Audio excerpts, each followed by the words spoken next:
And I will tell you this morning, she was campaigning in Houston, so Harris County. What's your prediction? I don't know. I mean, especially in primaries, no matter how like high profile primaries are, including the general election, Tallarico style candidates have a very hard time cutting across.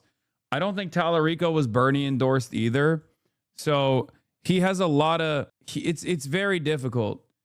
It's very difficult for him.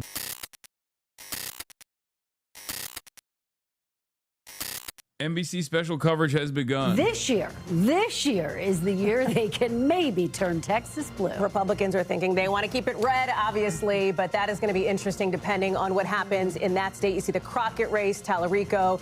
We see some polls in Texas are not even close to being closed at this point. And then, of course, on the Republican side, we can show you here the incumbent. Tallarico bros is over. Facing a pretty tough challenge from the state's Attorney General Ken Paxton, Congressman Wesley Hunt as well. President Trump. It's pretty funny that Cornyn spent like $700 billion on this race, and Ken Paxton spent like $10 on this race, and he already, like, there's a likelihood that Ken Paxton might win. It's crazy. The first major test for a Democratic House incumbent against a progressive challenger. That's in North Carolina's 4th district. We want to get right now to our NBC News chief data analyst, Steve Kornacki, for a look at where we stand on these key races. Come on, I can't hear you, Hallie and Kristen. Go ahead. Take it away, Steve. So I'm sorry about that. I could see you. Look, we just got our first returns here in this Senate race. We'll start on the Republican side. I still think Tallarico has a better shot. A Paxton-Tallarico matchup, Tallarico could actually turn the state blue. I don't think Jasmine Crockett has any chance of winning the Texas Senate elections because they're too hogged out, and she's not like exciting or unique enough in the general. But it doesn't matter. You can't get out of the primaries because the base of support doesn't. With you, it's the Bernie Sanders method. Ahead of time and report it out all at once. This is half of all the vote that's going to come out of Dallas County, one of the biggest. Can you talk about Texas black candidate Wesley Hunt, or do you silence black conservatives? Yes, I silence black conservatives for all black people's sake in this country, in my community. County, you can see an advantage here.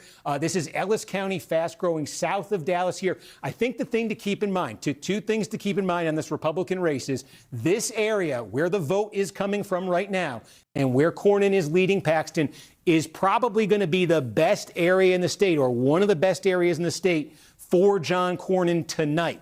In past primaries, Cornyn has run his best here in the Metroplex relative to the rest of the state. I voted in my first primary because you interviewed specifically in 2022 when Paxton received a challenge from. She told me two young people approached her and told her that they saw my interview. I wonder if you were one of them. She told me that two people came up to her and were like, "Oh my God, I voted for you because you did the interview with Hasan," which is so crazy to think. Part of the reason why I wanted to interview Tallarico as well before the election was for that reason. You know, you never know. You never know. Strong, I think tonight for Cornyn's going to be around Austin. So let's see as it fills in. This has to be big for Cornyn. Right now, it's a decent start for him. Democratic side here. Let's take a look, though, at what we're getting in that race. Again, we don't have numbers from Dallas. We will not have numbers from Dallas County until 10 p.m. In the Democratic race. But we do have. Okay. Tallarico bros, rise up. County, Stop the count. You have Crockett here leading in the early vote by 12 points. No, count the votes. Again, this is a big one, the early vote. Now you see these are two different shades of blue here. This is James Tallarico leading here in the early vote. Stop the count. I think, again, Stop the count. Stop the count. What we want to keep in mind about this area Tallarico victory. This is Crockett's backyard politically. Her political base is in Dallas. That is where her congressional seat is.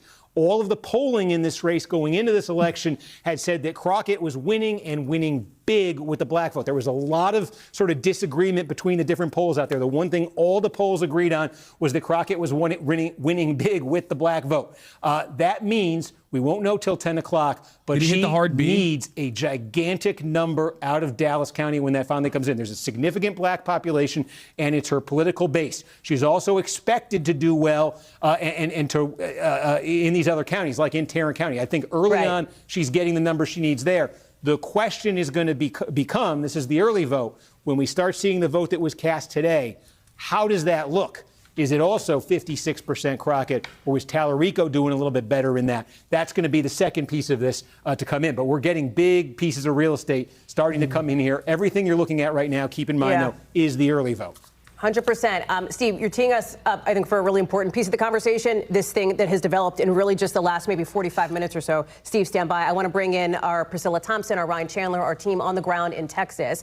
Ryan's at the campaign headquarters, James Tallarico. Priscilla Thompson, let me start with you from Jasmine Crockett's headquarters in all important for her, Dallas, and this issue with some confusion around polling sites, right? That has, just to be clear here, that has delayed the closing of the polls for about an hour longer than what we had expected, right? Yeah, Hallie, and we saw it today as we were out at the polls, people consistently being turned away or redirected because they were at the wrong polling site. And the state Democratic Party says that there were thousands of voters that happened to both here in Dallas County and also in Williamson County near Austin. And so what happened is that these, the county parties are who usually decides how these elections are going to run, and they typically do them at the county-wide level. So people can vote anywhere in the county on election day. But this year, Republicans decided that they would host their elections Who did you vote for? Tell us this level. on.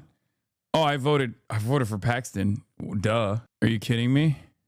I'm gay and Lebanese. Yeah, I voted for Kim Paxton. That's my goat. My heart is breaking. I've got people that are sending me emails.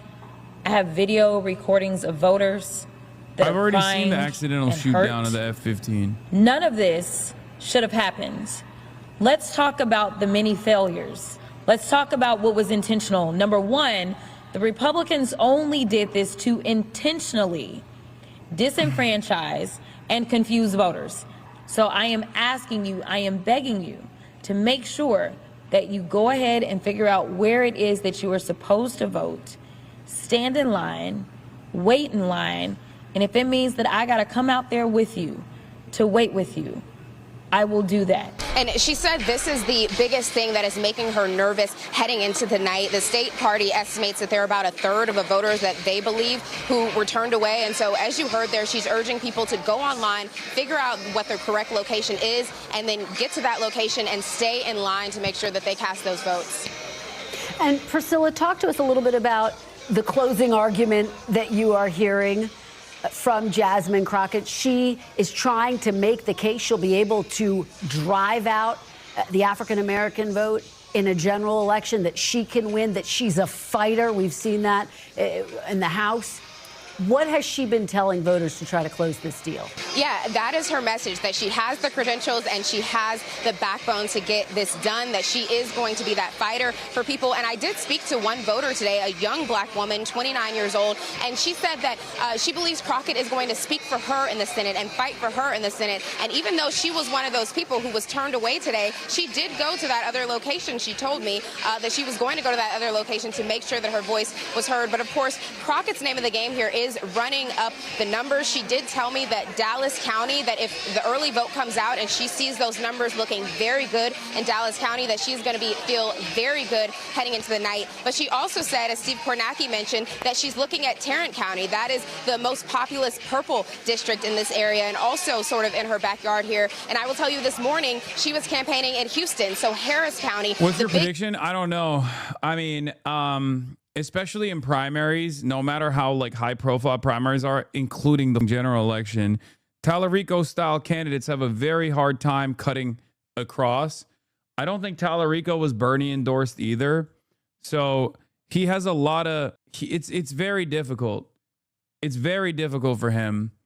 I want him to win, for the record. I think he has a better shot of defeating a Republican candidate, especially Paxton, than Jasmine Crockett does. I like him more than I like Jasmine Crockett. I am skeptical of both of these candidates. I'm a little less skeptical of Tallarico than I am of Jasmine Crockett. They both have some strengths and they both have some weaknesses. I would say Tallarico's weakness is on the issue of Tallarico's weakness comes from his weakness comes from like not leaning too hard into some of the more progressive commentary. Like he did the whole not left, not right. This is up versus down type of thing. And he wasn't like super, you don't know what you're talking about. Oh my God, dude. What? I don't even know what this is. I don't even know what this is about. I think Jasmine Crockett is far worse on the issue of Israel than Tallarico, even though Tallarico's not there either. He has spoken he's spoken with more compassion on the issue of Israel, on the victims, but they both have the same policy strategy, which is like defensive weapons, yes, no offensive weapons, no AIPAC, that kind of shit. But yeah, no, I don't think Jasmine Crockett has a better chance, because I think that there's a lot of anger towards the Republicans, okay? And in a pure partisan lineup, like Jasmine Crockett's performance is fine, but we're talking about Texas, right? And in a place like Texas, one, you need the Latino. You're not winning anything without the Latino vote. And I think Jasmine's base would vote for Tallarico in the general, but I think like the pickups that Tallarico could get in the general, people that are not voting in the primaries really, I don't know if they'd be able to get that, you know? Anyway, what is this person trying to say? What do I not know about?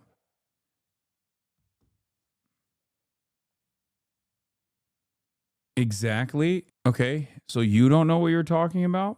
Is that what you're saying? If Crockett loses tonight, it's basically guaranteed she's looking to campaign in November, right? And split the fuck out of the vote because she's running on the Stop Super PAC Hate Independent ticket or some shit? No, she'd get fucking cooked for that. I don't think, no shot, dude. Are you fucking kidding me? Hell no. She would have no, that would be insane, dude. If the centrist Dems, it was not encouraging when Crockett says she can win without getting any people who voted for Trump to vote for her. Just does not show a great campaign instincts. Yes, I don't think she has good campaign instincts. I think she has a lot of fire. It's mostly form and no function. I think Tallarico has the form and the function in a different way. I think Tallarico is appealing in a different soft-spoken way. But I think Jasmine has presented herself as a fighter. And I think that's something that a lot of the people in the base are looking for. Between John Cornyn and Ken Paxton.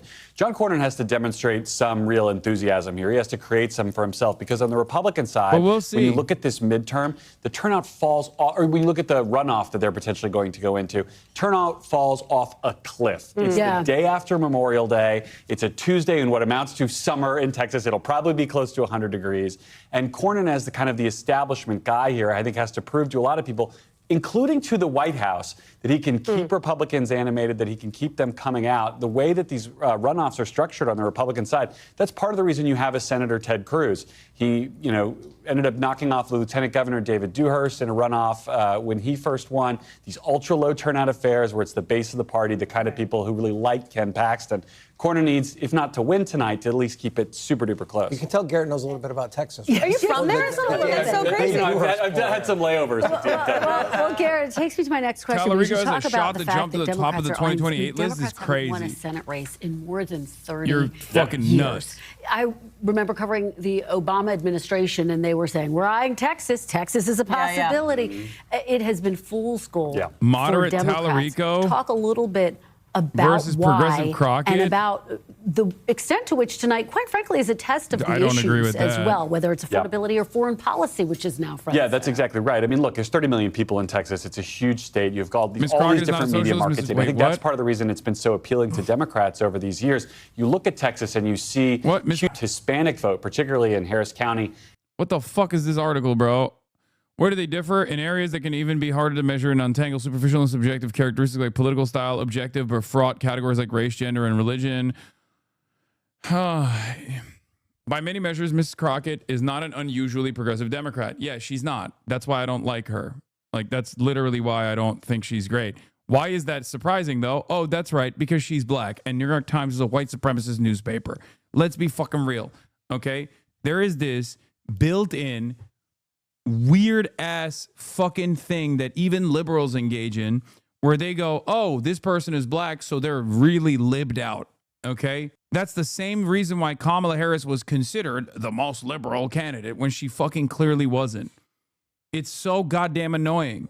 The reason why I don't like Jasmine Crockett is precisely because she's not progressive. The reason why a lot of people do like Jasmine Crockett is because she's seen as a firebrand, and she pulls out like prosecutor bars whenever she's doing like Senate hearings and stuff like that. I didn't listen to Jasmine Crockett. I sat my white ass down and watched. Early returns as expected. Crockett dominating areas with significant black electors in DFW, but Talarico holding his own among white suburban Dems, and we don't know much about the rest of the state yet. Also, Crockett definitely leaned heavily into, in the primaries, like the whole they're being racist against me type shit, which was, I guess in 2026 is a little bit unexpected. But yeah, one of my favorite things that I've seen, by the way, totally not relevant to this race, but kind of relevant to this race because Crockett is the pick of the centrist Dems. And Talarico is like the outsider pick, the ascendant left, if you will. But all of those centrist Dems that are also major Crockett fans have been now trying something very new in the main race. Okay. They just have decided, let's just tell Graham Plattner to drop out of the race as he is like up 20 fucking points. Okay. That has been my favorite development, including but not limited to the race pervert Richard Hanania, who came out and was talking about how Graham Plattner shouldn't be a part of the coalition or something. That was really funny. And when I say race pervert, I mean like both a pervert and also a race pervert. Richard Hanania is a race realist. Overt white supremacist Richard Hanania. The other thing that was really funny is like all of these guys are literally just saying like Graham Plattner should drop out. Like they've given up entirely on trying to attack him on anything else, and they're just demanding he drop out now. Fantastic move, guys. I too think that the guy who's leading the charge by 20 fucking points should drop out. Excellent move. Hope it works. Yeah, here it is. This is what he said. I'm shocked that Ryan Grimm is defending. This is Neera Tanden, right moments before retweeting Nicholas Fuentes, by the way. I'm not even kidding. This is not even a joke. Neera Tanden, Center for American Progress, Benjamin Netanyahu's friend Neera Tanden, moments before retweeting Nicolas Fuentes, says, I'm shocked that Ryan Grimm is defending anti-Semitic conspiracy podcasters with euphemisms like right-coded. Again, truly shocking. Because Ryan Grimm said, genuinely, Graham Plattner, Drew Savicki, this started with Drew Savicki. Graham Plattner needs to drop out. It is becoming increasingly clear that he is not a good person and should not run for any office at all. That stuff keeps happening, so we're past the coincidence at this point. Why? Because Graham Plattner sat for a lengthy interview with a right-wing podcaster whose anti-Semitic conspiracies were Israel might have assassinated JFK. That's it. Like, he went on a fucking right-wing conspiracy podcast and convinced him that ICE wasn't good and shit like that. And they're trying to do this like dumb shit where they're like, you went on a right-wing podcast that had previously said Israel might have assassinated JFK. That's unacceptable. First of all, you can go on whichever fucking podcast you want to go on, okay? We're not playing this shit no more. I don't want to hear it, especially not after hours upon hours of media coverage that was poured into why Kamala Harris should have actually went on the Joe Rogan Experience. Who's the Joe Rogan of the left? Is Hasan Piker the Joe Rogan of the left? How do we get a Joe Rogan of the left? Joe Rogan, Joe Rogan, Joe Rogan. Okay? Suck my fucking dick. I don't give a fuck what podcast he goes on. He can go on the fucking Tucker Carlson Experience. As a matter of fact, he should go on the Tucker Carlson Experience. All of the candidates should go on as many podcasts as they possibly can. As long as they don't fucking compromise on their values, who gives a shit? Okay? This kind of gatekeeping, safeguarding nonsense doesn't work anymore. Suck my fucking dick. And the only reason why they use it is when it comes to Israel. That's what's so fucking insane about this conversation. And that's part of the reason why I know a lot of the ultras, a lot of the people who fucking yell at me about Graham Plattner being like a baby killer or whatever the fuck. I don't care anymore. I don't give a shit. I'm Team Plattner, okay? Here's why. Every single one of my enemies, every single one, with the exception of the ultras, despises the fucking guy, including Jewish Insider, that's constantly fucking coming after him. And the reason why they're doing so is because he came out of the gates swinging with overt anti-Zionist sentiment. And he's actually a pretty good communicator overall. Okay?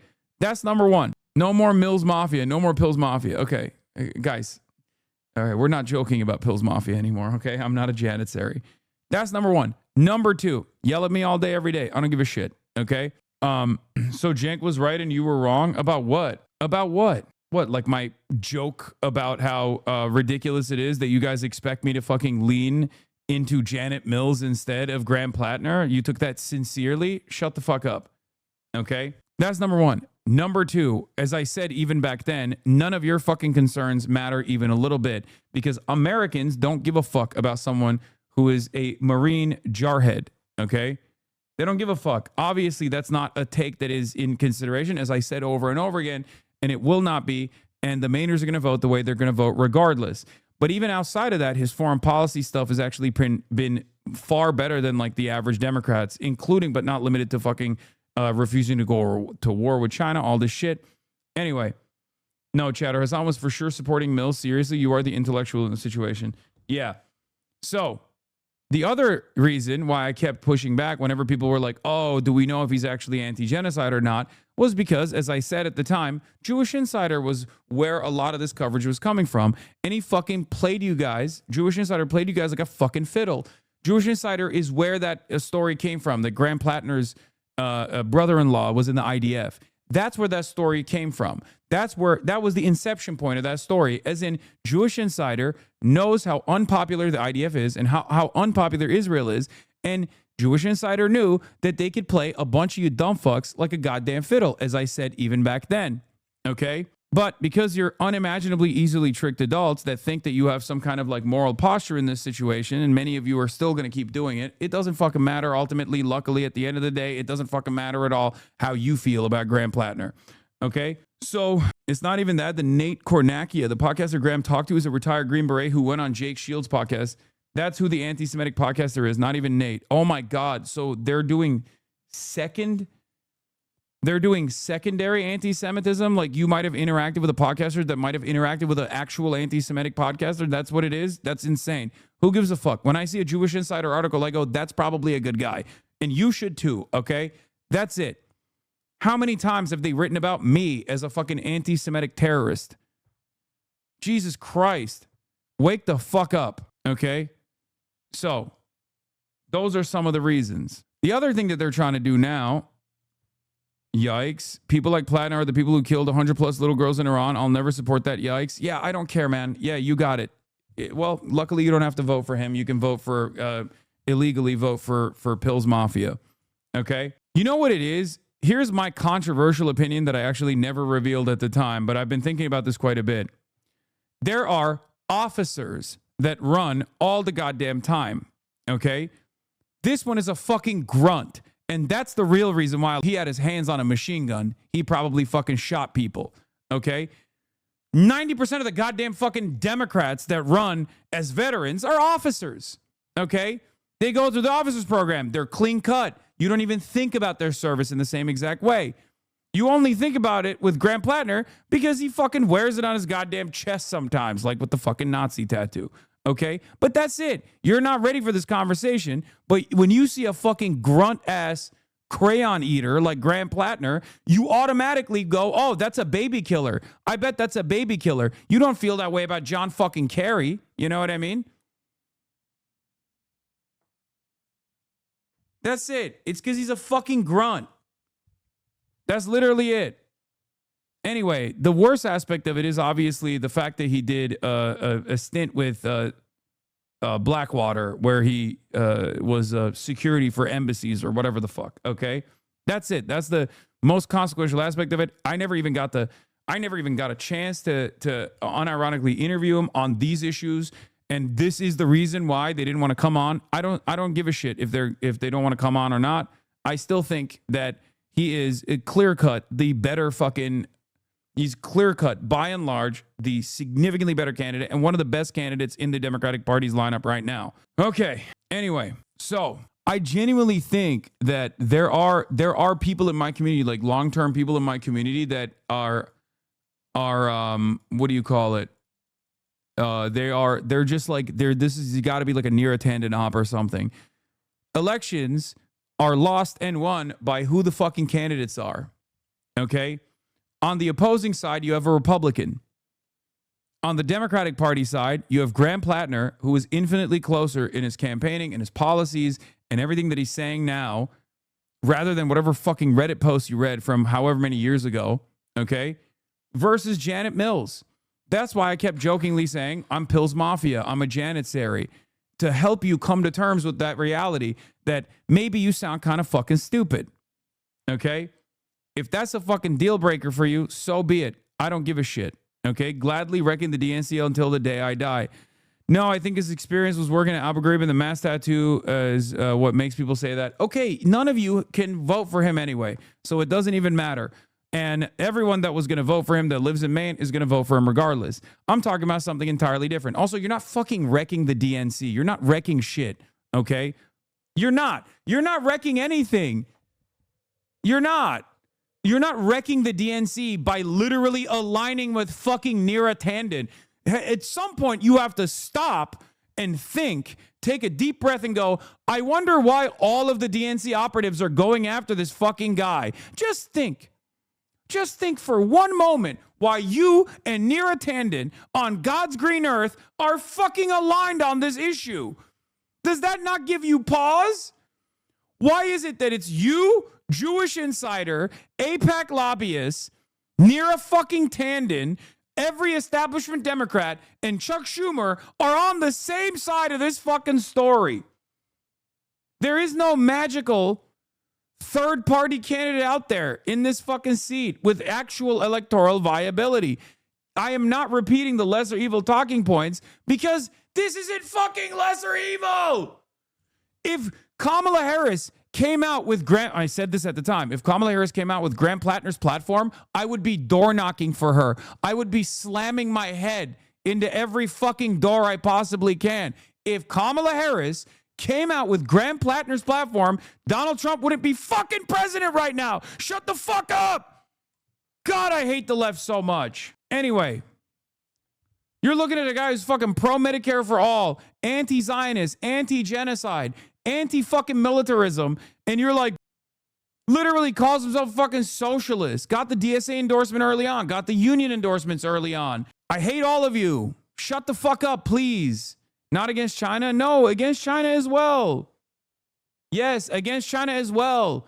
Stop. And many of you do this with AOC too. I can't even fucking stand this shit. I literally saw goddamn Squirrel chirping under a Jon Stewart clip about fucking Iran, that dumbass thing that Jon Stewart said about Iran, like, oh, why is Iran fighting anybody else? Talking shit about me. Like, I'm the first thing that comes to some of the schizophrenic left's mind is me for some fucking weird reason. It's insane. Holy shit. Anyway, regardless, let me finish the fucking story. So he's up 20 goddamn points. Doesn't matter if you don't like him. Doesn't matter if I have my questions about his track record or his background. Neera Tanden is literally trying to fucking tank this guy. I wonder why. Spend more time thinking about why Plattner is crushing Mills and less time whining about podcasts when he went on. Nobody cares. They cared about what he said on the podcast, not what the host said on some other podcast, not 2017 anymore. Okay? And then Neera Tanden goes, I'm shocked that Ryan Grimm is defending anti-Semitic conspiracy podcasters with euphemisms like right-coded. Again, truly shocking. Okay. To which Richard Hanania, who is literally a fucking race realist, like, I'm losing my mind. I'm losing my fucking mind. He's literally a race realist. Like, he wrote extensively about different races being biologically superior to one another. But now he's a fucking libtard because he hangs out with the Abundists. So all of a sudden, that's fine. Now, this motherfucker's like, the left is now having a debate over a debate over whether it's acceptable to bring anti-Semitic podcasters in the coalition. I've seen what this happened to the right. You know, this is the road to hell. Graham Plattner winning should be a sign of the start of the Tuckerization of the left. To which I replied with, where the fuck is my reply? I can't even find it anymore. I tweet way too dang much. I said, this dude was an open race realist not long ago.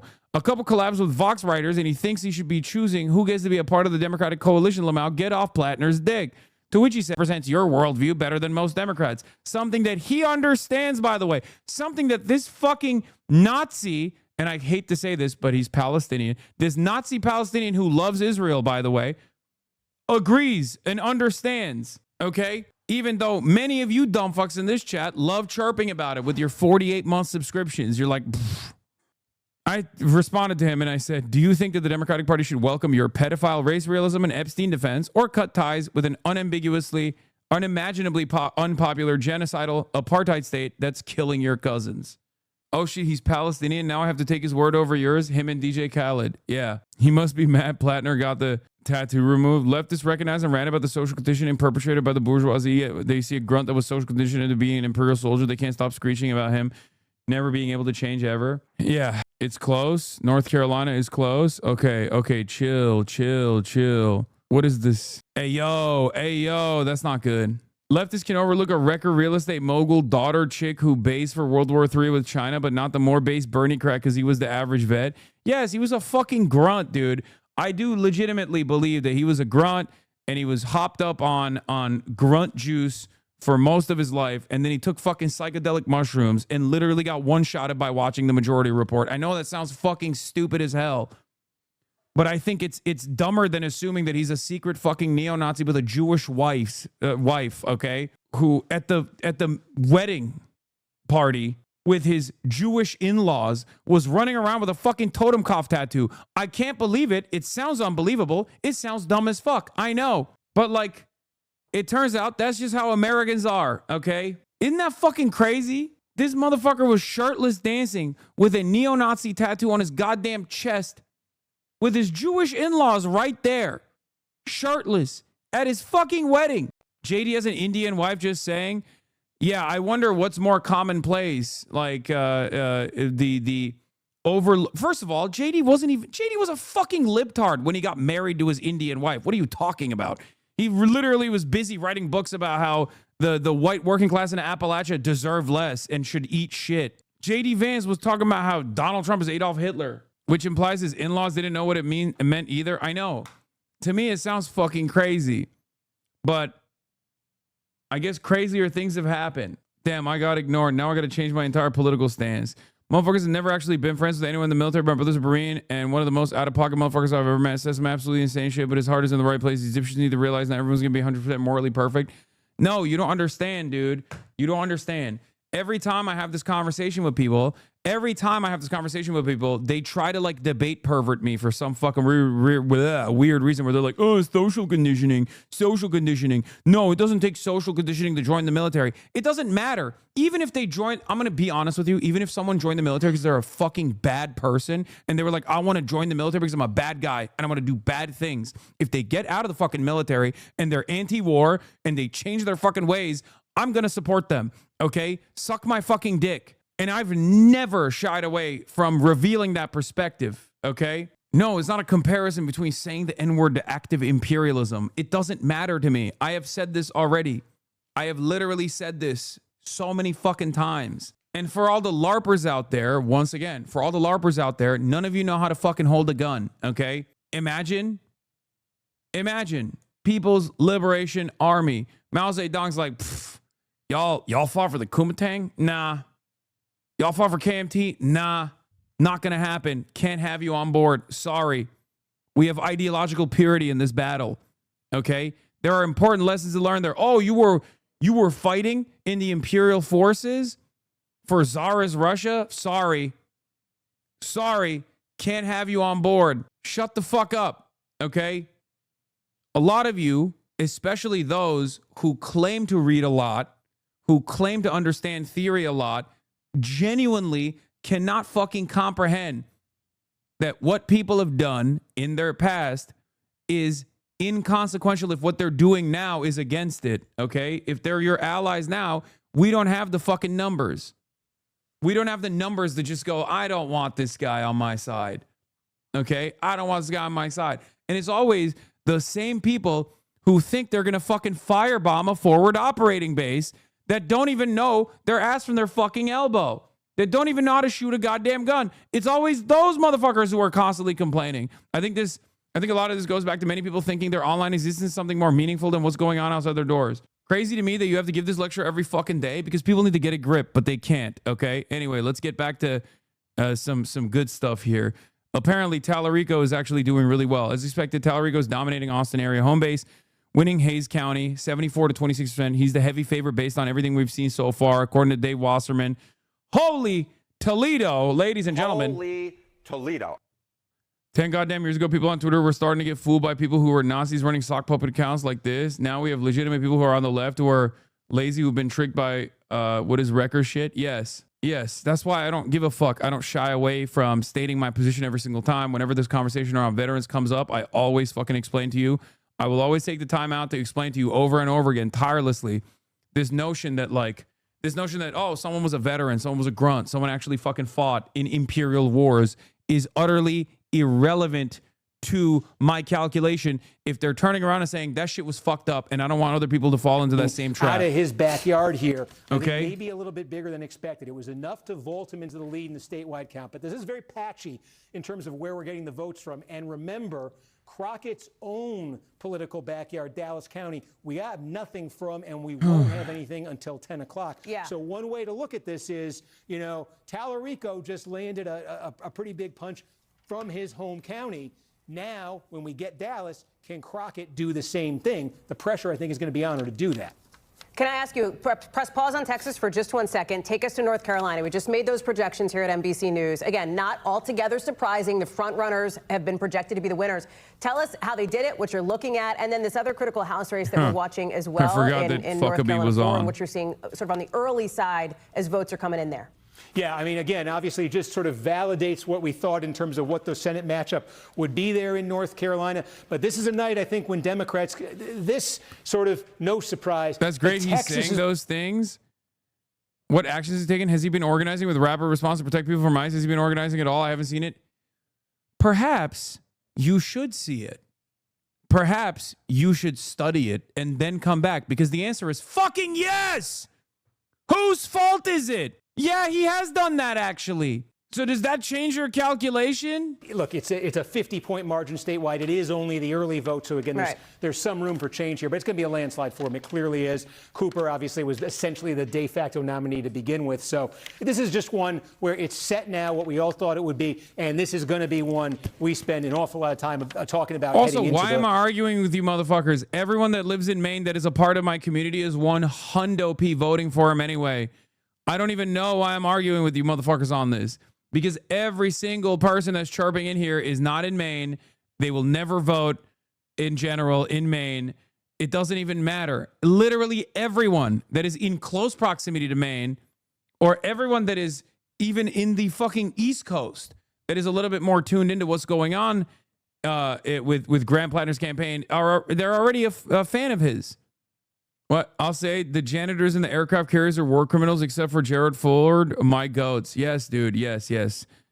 Janitors in the military are war criminals. Okay, you got it. Yes, everyone is a fucking baby killer war criminal in the largest fucking jobs program in the country outside of Walmart. She'd be breathing a big sigh of relief, but I would, by no means, when you're seeing 50-48 in the early vote, is anybody's breathing a sigh of relief. It really just comes down to what does that electorate look like that came out today. The other parts of this are just going to be down here. Pretty big. Wake County suburbs outside Raleigh. About Wake much County, smaller Chatham. Yeah, Wake County could be the difference maker in some of this. Yeah, or even in Chatham. So Chatham County here, this got 18% of the votes going to come out of Chatham. Now, this district, remember, Republicans redrew the lines in North Carolina. Yes, I like Tallarico. I favor Tallarico in the Republicans Texas targeted, but primary. it was affected by it. It used to be Orange, Durham, and then it went to the north. Now it's Orange, Durham, Wake, and a sliver here, a part of Wake, and a sliver here of Chatham County. Fushi may have an advantage. I don't know how long people's memories are, but Fushi, as a state senator, represented a district that included Orange County, her political base, and parts of Chatham County. So she may have a bit of an edge right here. But again, that's only 8% of the vote. You got 18% here in these suburbs. Wake County's massive. Raleigh is there, but it's sprawling. It's expansive. So you're talking about sort of the suburbs there, in Wake County. And yeah, no, you're right. It's kind of new to both of these candidates here. Right. It new within the last few months. All right, Steve Kornacki, thank you so much. We will come back to you shortly. Let's head back to the table. Ryan, talk a little bit about these results that have come in so far. And again, we keep talking about North Carolina 4, which we're just watching very closely. this face-off between a more progressive candidate, the incumbent, who was, by the way, endorsed by Bernie Sanders. Right. Elam has a lot of support with the progressive party. And I don't want to over-analyze, especially these early returns, but if Valerie Foushee is able to hold on, I think it begins to answer a question that many Democratic strategists are wondering. And that is, do our voters care more about giving power back to Democrats than they do the purity test that is applied in many of these purity test. Immediately, the first sign of a Bernie-crat not overperforming, and they immediately, they insta-lock it. Oh, people want reasonable centrists. This was just an anti-Republican vote. Maybe it has something to do with the metric ton of fucking ads that were launched against in order for Democrats to win back the majority, certainly if they have any shot in the Senate, but to win back in the House as well, they need that coalition to come together. And for, in many cases, some of these base voters, particularly younger voters, voters of color, to in some cases maybe hold their nose and vote for more moderate candidates that have the potential of beating Republicans in general elections. Although Foushee's people will say, her folks in her vote would probably say she's not. It's not like she's a super centrist. No, you know the yellow ribbon is not for the hostages any longer. It's now anti-Semitic because it makes you think they're wearing the yellow ribbon for the hostages, but they're actually wearing it for the mother of their co-worker that was being held and not held entirely for ransom. sure what they stand for. And so I think it's a question, you know. The speaker's point was so good about the idea that presidential races are forward-looking, but midterm races are a report card. In the report card season, you don't necessarily have to know what you're for as long as you know what you're against. So I think the purity tests play less in a midterm than they might in a presidential election. But it is going to be so true, this sorting of, do Democratic voters, you know, what are they prioritizing other than just taking power away from Donald Trump? We'll learn a lot of that tonight. We don't really know. All right, let's bring back in former House Speaker Kevin McCarthy. Thank you for sticking around. You did hang out. We appreciate it so much. Hasan, you're an idiot. You don't know what you're talking about. Not that every attention, Illinois Senate race. At the table, Mr. Speaker, and that is the purity test. We see it in these Democratic races where the incumbents are trying to hang on, and we obviously see it in the Republican races as well. Well, the challenge is if some of these members who are sitting in their late 70s or 80s continue to run, and then you get a young progressive to run against them, they get beat. And the Democratic Party is having a civil war internally. What do they want to be? And normally, if they've lost these many times, they usually wake up and they want to win. If you look at New Jersey and Virginia, they nominated people who they considered to be more moderate, who went to a military academy and worked for the CIA. That's not normal for a Democrat, but they were very successful. Now we're looking at Congress, when you have a safe seat, this is where progressives feel their opportunity. When you get a Bernie Sanders and others that can supply you with money online, that's when people get waken up and get beaten if they've been sitting around for too long. Mr. Speaker, Garrett Hake and Ryan Nobles are with us, White House, Hill, respectively. Garrett wants to jump in. Mr. Speaker, it's good to hear you again. I want to ask you about Wesley Hunt in Texas. You mentioned that you were disappointed in him running for this race. I have heard that from people close to the White House as well. His early numbers don't look great. Can you talk about the dynamics that are in play here when you have someone in a House seat like this jumping up to get into a competitive primary, and what that's doing both to the Senate race and potentially to the Republican majorities in the House? Well, let's think about this. Wesley Hunt runs. I endorse him, recruit him very early. He loses. I stay with him for 4 years to get him elected to Congress. And I don't know what happened when he got to Congress. He seemed to not like it because he didn't show up that much. He has an extraordinary background. West Point, helicopter, served. Whatever, legit important seat in Illinois. Man, what do you want me to do? Fucking pour through the candidates right now? Like, shut the fuck up. Take a day off. Like, we're obviously paying close attention to two fucking major races right now, both in Texas and also in North Carolina. Okay? Calm down, dude. I'm sorry I can't give you your fucking answer right now in Illinois. Who's going to run up against, who's going to take over Dick Durbin's former seat? Where more money is spent against each other instead of the Republican primary healing. And so, again, If we are spending money in a general election for a Senate race in Texas, that means we're making a decision that we're not spending as much in other seats to be more on the offensive. Genuine question, do you read campaign websites before glazing imperialist candidates? Play well for Wesley no, in his I like him because he's an imperialist. Because I'm an imperialist. I'm an imperialist. I am an imperialist, okay? I love American empire. I love the murder of children globally, okay? That's why I am saying I endorse Tallarico or endorse Graham Plattner. Why do you not understand? I am a sheepdog for the Democratic Party. I am a DNC operative. I'm a CIA operative. I love the CIA. I love the FBI. I love the police. I love law enforcement. I love ICE, okay? These are my favorite things. Finally, after 47 fucking months of being the most schizophrenic chatter you possibly could have been, I'm glad you have recognized it, okay?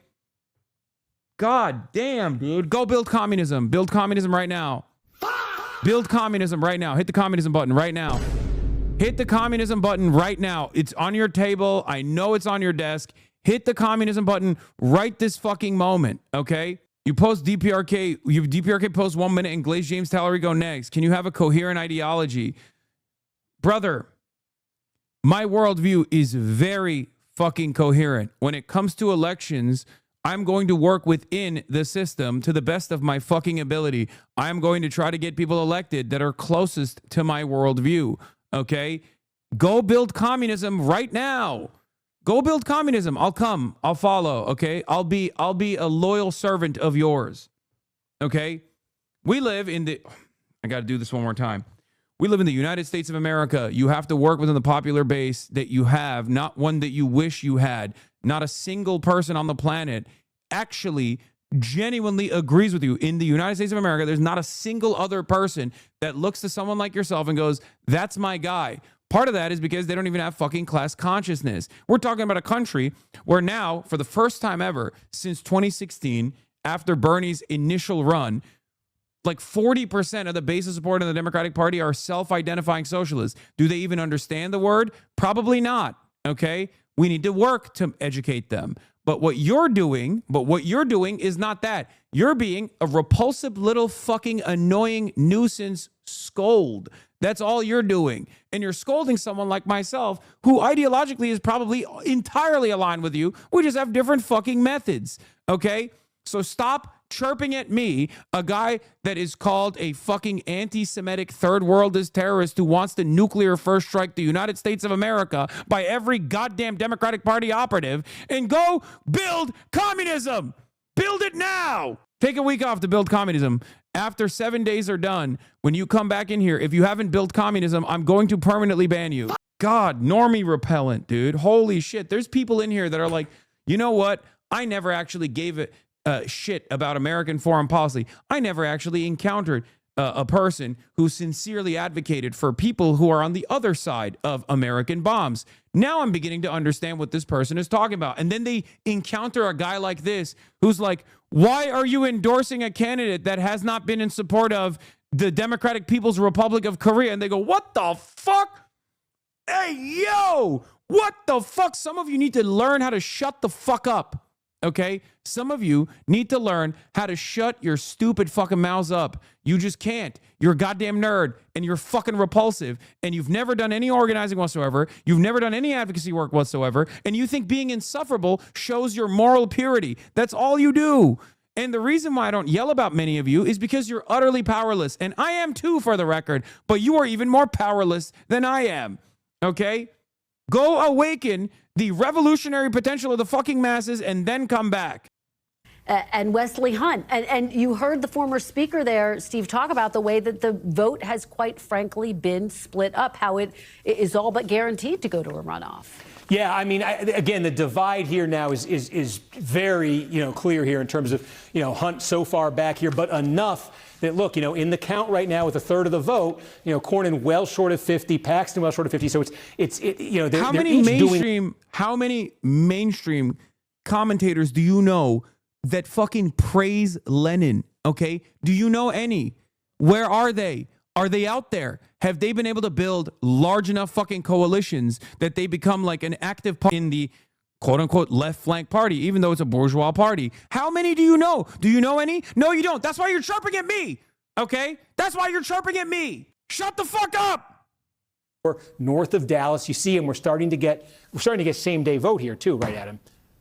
Go yell at David Pakman. Okay, that's the big question we've been looking for is, are we getting some same-day vote? But this is Cornyn doing very well here. I think when you get, it's going to take a while on the Republican side, when you get Travis County, it doesn't have the same kind of wallop in terms of vote share that does on the Democratic side. I think Cornyn's going to do pretty well there as well. Interestingly, Harris County, this is 10% of all the vote on the Republican side, basically a tie there in the early vote. But there are still some areas on this map here that I think Paxton could get some, could really squeeze some juice out of.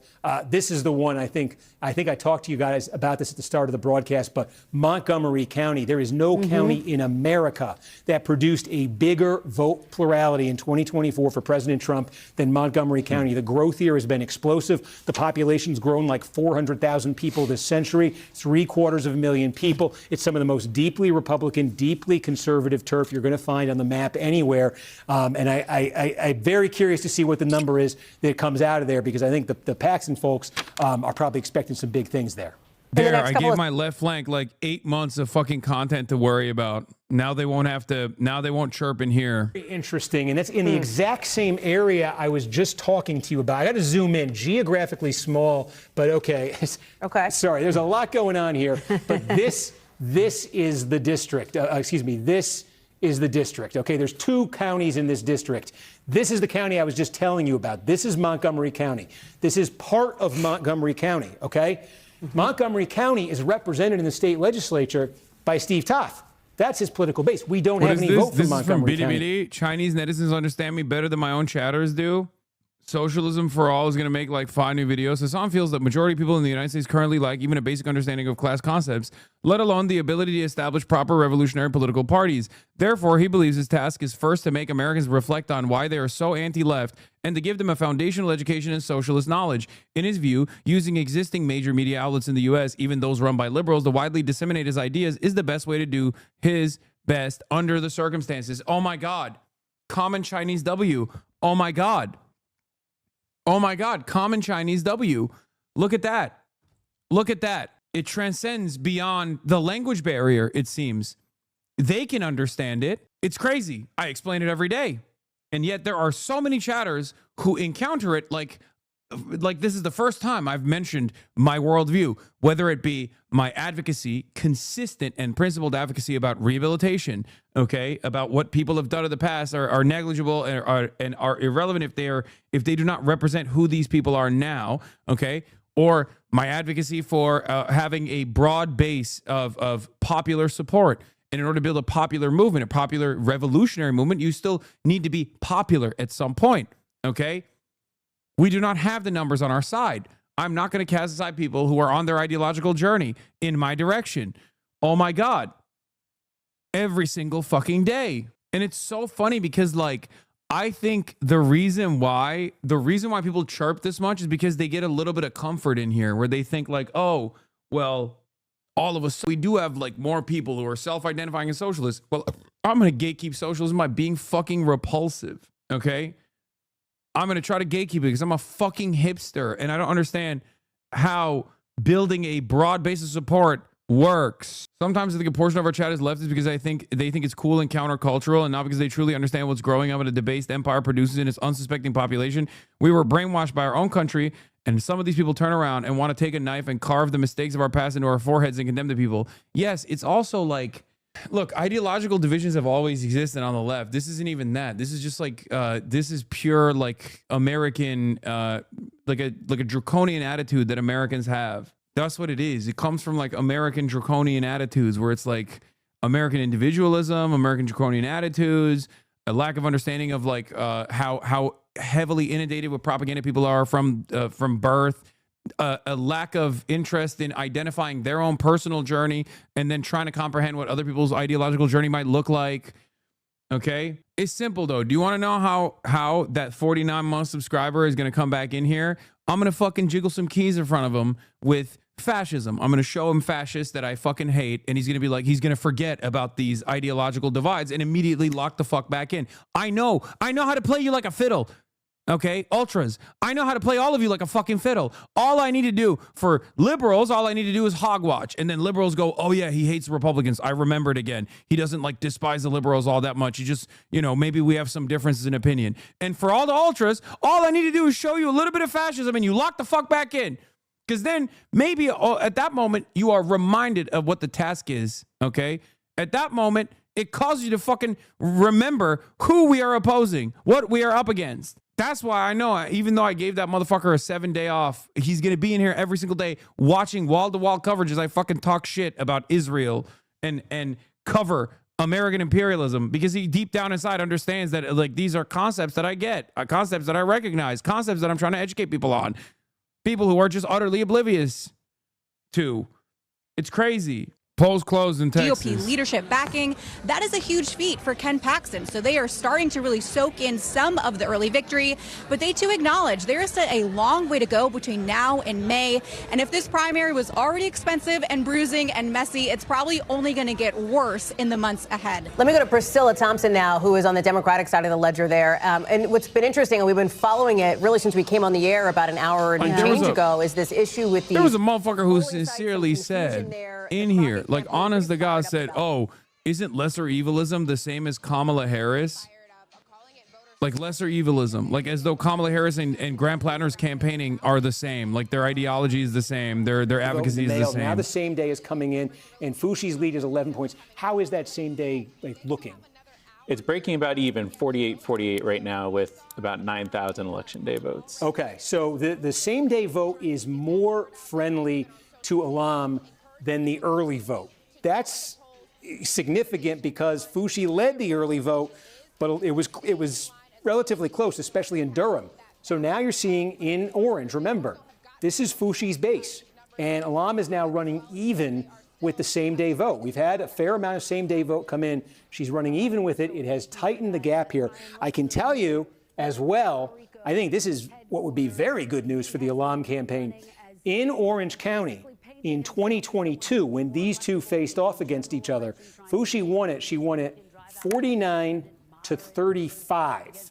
So it was a 14-point margin for Fouchi in the Orange County portion of this district back in 2022 if she's winning same day, maybe when she won pick district-wide.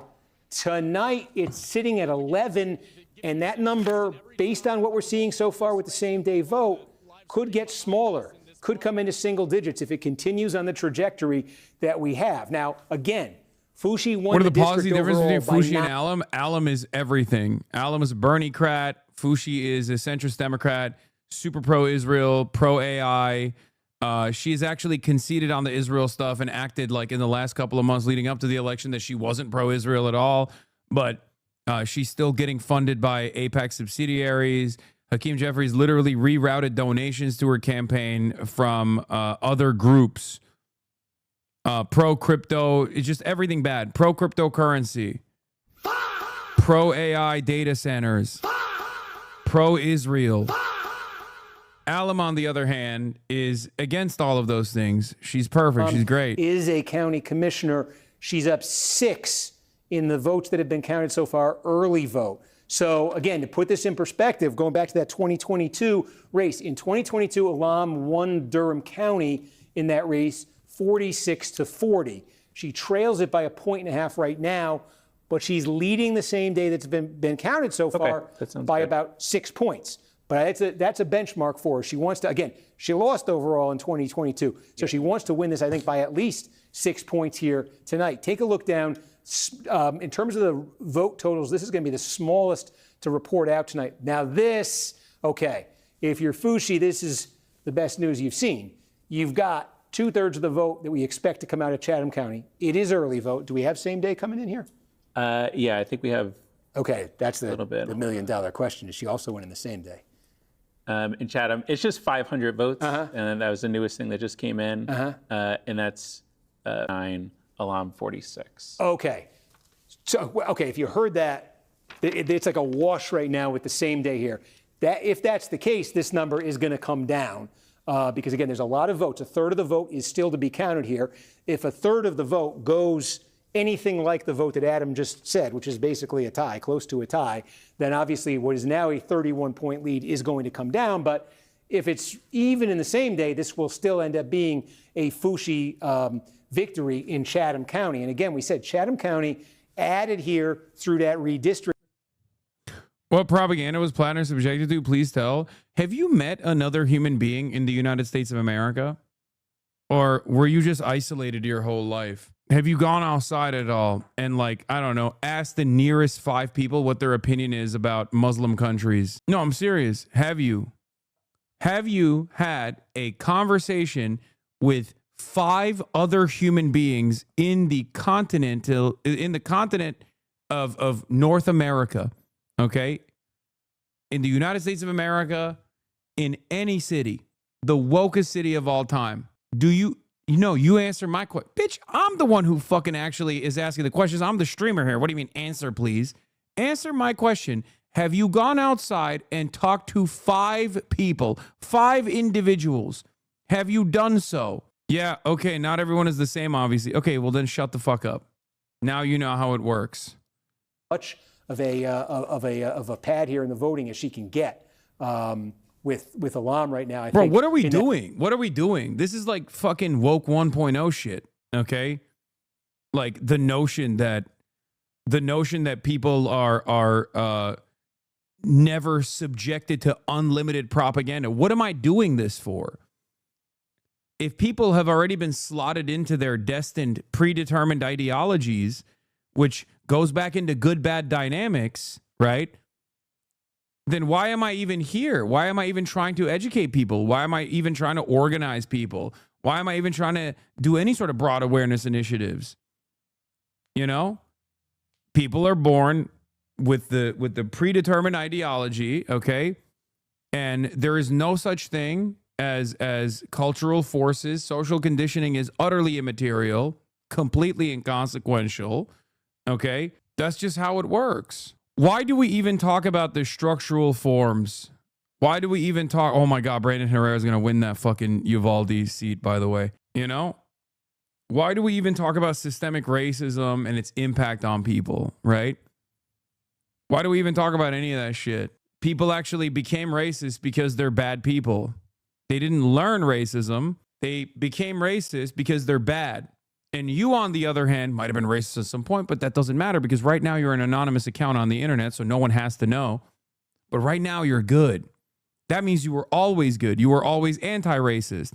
There is no structural forces at play here at all. Propaganda is irrelevant, utterly immaterial. How are you any different than the fucking libtards when you have this kind of idiotic assessment? Everyone is victim to propaganda. You're not better than anybody else because you didn't get hit with that fucking post 9/11 American jingoism and decide you were going to protect and serve. Okay? You're just not better. You're not better than anybody else for that reason. Okay? It could have been you as well. That is something I truly believe. You might think that that's not the case. You're like, nah, what? I would never fucking join the military. How fucking dare you? Okay, well, some people do. Do we just fucking write them off? You and what army is going to save this country if that's the case? You know? Fucking stupid. Centers in South Texas, deep South Texas. Let's take a look at the Democratic primary for Senate because we've got, here it is, Webb County. And there you go. The early vote is in. Talarico, 65. Crockett, 31. I have my benchmarks. Let me bend over here. All right, I have my benchmarks. And yeah, I got Crockett sitting here at Talarico at 62 in my benchmark. He's running at 65 in the early vote down here. Again, this is totally consistent with what we've been talking about here. As you get into South Texas, where that Hispanic vote looms large, Talarico is clearly winning. Billions must hope. Winning it by a substantial margin here. Yes, Gonzalez is the one who benchmarks. Who had a coercive affair with his staffer who was married. And then she killed herself by self-immolation. I see go ahead. Yeah, tough to say right now. Okay, on the Democratic side, Montgomery County just came in. Does that mean it came in on the Republican side? Texas politics is fucking insane, dude. This is Trump's biggest county in America. Let's take a look here at the Republican race. The one that... Okay. Dude, Uvalde is so insane because one candidate, the incumbent, literally had a sex scandal that led to the staffer who he coerced into a relationship killing herself by lighting herself on fire. And the guy that he's running up against is Brandon fucking Herrera, a very famous gun tuber. Okay? Uvalde, where, you know, Uvalde, the place where that mass shooting incident happened, if you recall, those are the two fucking candidates. That's Texas, baby. What's next? Donut operator for president? What are you talking about? Brandon Herrera is besties with donut operator. Al Green is losing? Not my goat. I don't know anything about this. This caught me off guard. Incumbent watch. Valerie Foushee looking okay so far, but Rep. Al Green and Dan Crenshaw in Texas look to be in very serious trouble. I want to hear that Foushee is in very serious trouble. He lives in a very cushy private community, very working class. Democrats poised to oust Israel critic Al Green from Texas congressional delegation. Oh my God, Jewish Insider. Literally, this is their takeaway from this. David Hogg's candidate? Oh no. I have no idea who this guy is. I don't know anything about this guy. I hope he's good. His challenger, Representative Christian Menefee, has been a more reliable ally of the Jewish community. Oh God. You're still avoiding the criticism. It's not that Plattner can't change. The problem is that he shouldn't be any sort of leader in any sort of leftist movement with his history in the U.S. military in Blackwater. Plattner running to try to be a major voice for progressives is blatant opportunism. Dude is still in Blackwater when he started streaming on Twitch. I know there's tremendous opportunism. The left is so popular and so poppin' that people are fake being anti-war, pro-Medicare for all. You motherfuckers are already ready to talk about social fascism, dude. It's awesome. Like, you are advocating for a world that doesn't exist, okay? I wish we lived in that world, but that's not the world that we live in. You're literally doing like DSA left-right dynamics in here. Or as a matter of fact, you probably think DSA is also not far enough, obviously. They're also social fascists. Everyone's a social fascist. Okay, Joseph Stalin. I didn't realize you brought back the USSR. When you do that, you could talk about social fascism, okay? The only successful leftist grift is shitting on Hasan. I hope you all understand that when you're watching your left slop tubers. Yes, exactly. That's it. Automatically. If you want to be a successful leftist, that's what you need to do. Shit on me from the left and be like, dude, he is immoral. He's an immoral charlatan who soaks in the blood of empire. Okay? Honest question, what is social fascism? What does that mean? Social democracy is the softer wing of fascism because liberalism still yields fascism. Therefore, social democrats that are still liberal capitalists are social fascists. Talarico's best region in areas with high Hispanic Democratic population as well as regions with a very low Hispanic population corresponding to a high white Democratic population. Do you think it's right to inherently trust someone less if they're wealthy? Yes. Including me. This year, which have been, I think, helping Cornyn's overall number. You know, you're seeing there Cornyn ahead by 3 points in the count right now. But that batch that Paxton just got out of Montgomery put a dent in that. And what a build up for nothing, guys. We don't have Montgomery for the House race. We only have it for the Senate race. I wasn't sure.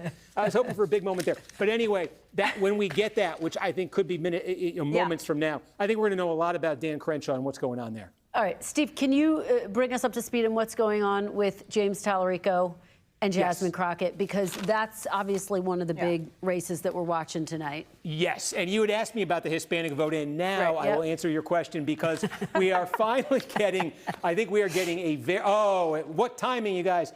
Bexar County. This is San Antonio. This is 8% of all votes in the Democratic primary when all is said and done. Shitting on you doesn't even work, though. The fuck Hasan button has never worked. Case in point, literally Zoran, institutional family politician, got a shit fucking mop because he spent trying to dunk on you instead of developing a world. I was talking about on YouTube. On the YouTube algorithm, you might get an initial boost and then, you know, get cast aside.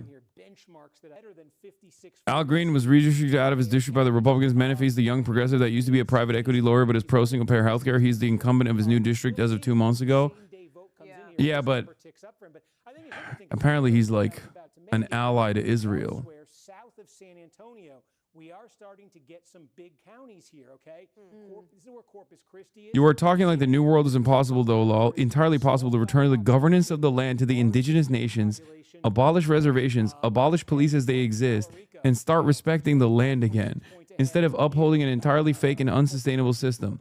Entirely possible to happen in the next 25 years. Here's a huge one, Webb County, where Laredo is. 34 points. These are all numbers in deep South Texas that are very consistent with Tallarico winning the Hispanic vote, and I think winning it sizably. So that was one of the mysteries that we had in the polling coming into tonight. Was what Don't trust Hasan. Never trust Hasan. Don't trust Hasan. Don't trust HasanAbi. Deep South Texas, I think we're getting a very clear look. Although, again, I will say I'm interested here. Based on what I've been seeing there, when I clicked on Bexar County, I was expecting to see a bigger number for Tallarico out of there. So overall, what that adds up to here, again, this is early vote that's been coming in. We're waiting to compare it to the same day, and I can't stress it enough, we don't have Dallas County, Crockett's home county here, but in the early vote, 7-point advantage for Tallarico right now. I was just going to ask you, do we have a sense, obviously we don't have Dallas County yet, but any sense of how the African-American turnout has been? Obviously, Jasmine Crockett making the argument that she's the candidate to best turn out the African-American vote. Yeah, I mean, again, so the counties that have sizable black populations, where you would be looking, East Texas here, this thing, I gotta get this right here. So here you go. This is where Beaumont is. Jefferson County has the largest share of black population of any county in Texas. There are no majority black counties in Texas, but Jefferson County has the highest concentration of black voters. And look at that. Crockett running at 80% here.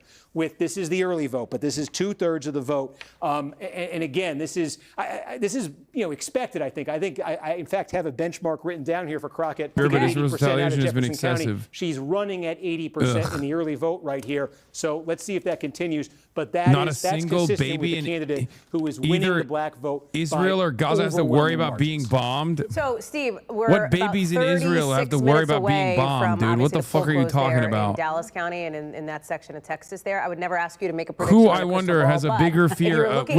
Which baby has a bigger fear of being bombed? Babies in Gaza or babies in Israel? Even with Iranian retaliation. This is what happened with Gonzalez, a Republican congressman and father of 6, tweeted this yesterday. This morning, texts were revealed showing he texted a female staffer at 12:51 a.m. Anal ? She later died after pouring gas and lighting herself on fire. And now, the person who's going to win that seat is Brandon fucking Herrera, a gun tuber who is really tight with a lot of fucking white supremacist YouTubers. Okay, I need to see more alum. I know everyone is hyper-focused on Tallarico, but it seems like it's already Tallarico seemingly is got this in the bag. I mean, not to speak too soon, but Crockett crying about cheating. Already stated. No, it's because there was some, Tallarico posted about this as well. There was some like Texas election engineering taking place where I think there was an issue with like voting stations or something. And they kept it open until 9 p.m. It's less than 5 points right now in the alums race. I know, but usually this is like, it's hard to recover. I mean, I don't know the areas that well, but unless there's like a fucking college town that's going to pull through, especially with the youth vote in a primary, it's going to be tough. Menifees paid for by crypto, 1 million in super PAC spending. Gross. I mean, when you got 73% of votes in and there's like a 5-point difference, it's pretty much over. You know what I mean? Valerie Fushi has an asterisk by her name because she's the incumbent. I'm tweeting about Zoran again. No, this was earlier in the day. I know. I saw. Tallarico took Adelson money for gambling. Yes, I know. He had a pretty solid answer for it. Wait, what the fuck? Richard Ojeda is back? Wait, what? Wait, what the fuck? That's like the OG Grand Plattner. I saw that earlier. He carpetbagged to North Carolina. Nice. Vulgar Bernieism confirmed. Yeah. We just need like, honestly, it turns out you need like a whole bunch of sweaty white boys, a whole bunch of sweaty white guys. Okay. White guys galore that are just like, I love healthcare. I fucking love healthcare. I don't give a shit. I hate Israel and I love healthcare. I'm a white guy and I look and sound exactly like a chud, but I'm woke. Durham County flipped to alum? No, that was earlier. It don't mean much. Again, it's a 5-point difference at 73% of votes. That's low-key you when you play video games. Woke chudism is actually the first step towards global space communism. Yeah, I've seen enough. Senator John Cornyn and Kim Paxton advanced the GOP runoff in Texas Senate. Yeah, you gotta act like a chud, but think like a woke. That's what it is.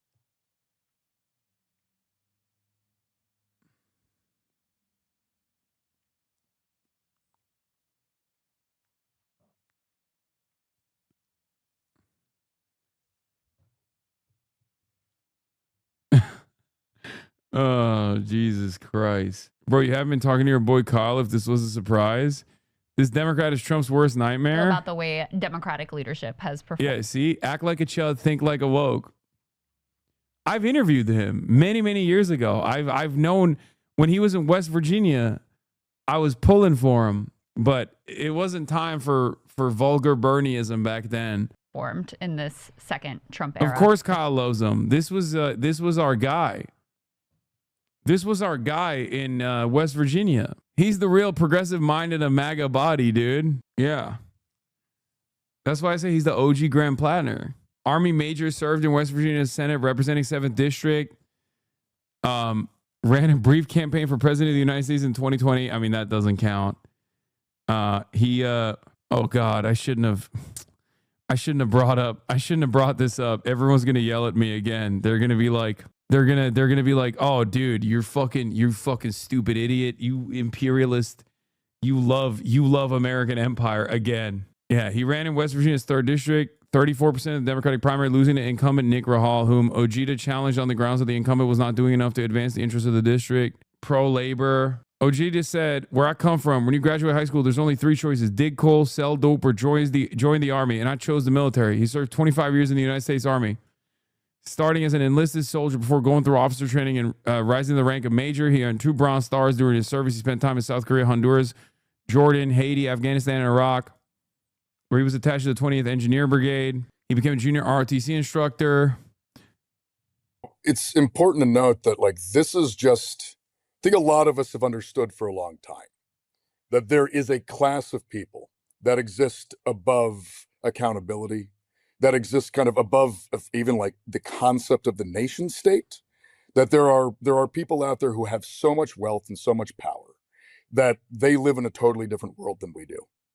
And what the Epstein files are showing us is just how true that actually is, and also just how depraved that level of power and wealth can make people. And to the chatters who hate the military, would they prefer America didn't have one? Come on, that's a stupid argument, okay? That's ridiculous.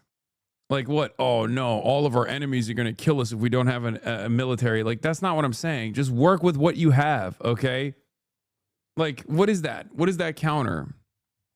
Like, just be realistic, brother. Be realistic. America has a massive military. It's probably the last, like, organ works, and even then, it doesn't work that well, okay? Which isn't necessarily a bad thing, because a lot of its output is just murdering children overseas. But, like, the reason why I say be realistic is because, let's be real, it's a massive jobs program. Okay, it's a massive jobs program, and a lot of people go through this massive jobs program. You got to get those guys on your fucking side. Okay, that's it.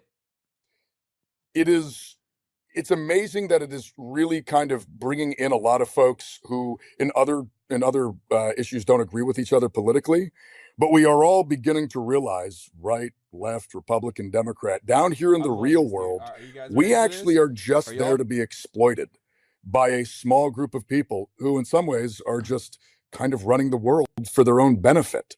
And the Epstein files show that in glaring fashion. And I think it's just the realization that we're all starting to wake up to this fact. And it is the only way that we're going to move forward is by, frankly, building the political power to hold all these people accountable and make sure that that kind of wealth just doesn't get to be accrued anymore.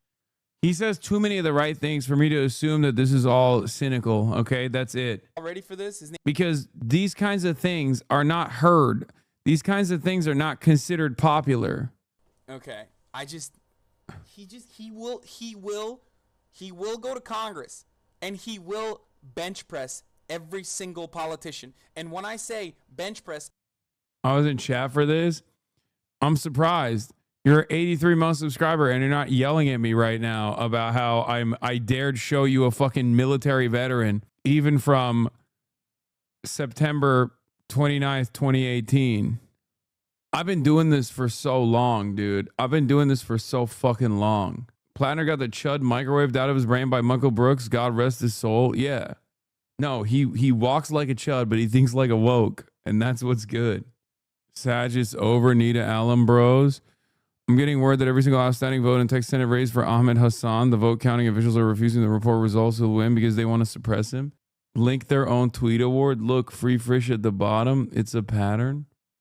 If it's being super left, ultra unrealistic to not want socialist policies to bomb kids overseas, and so be it, it's genuinely more understandable and respectable to sell drugs for money than join the USA Army. They never talk about how bad it is that millions are killed, only how it affects Americans and our feelings, our friends, etc. Okay, dude. Is there a popular constituency for this?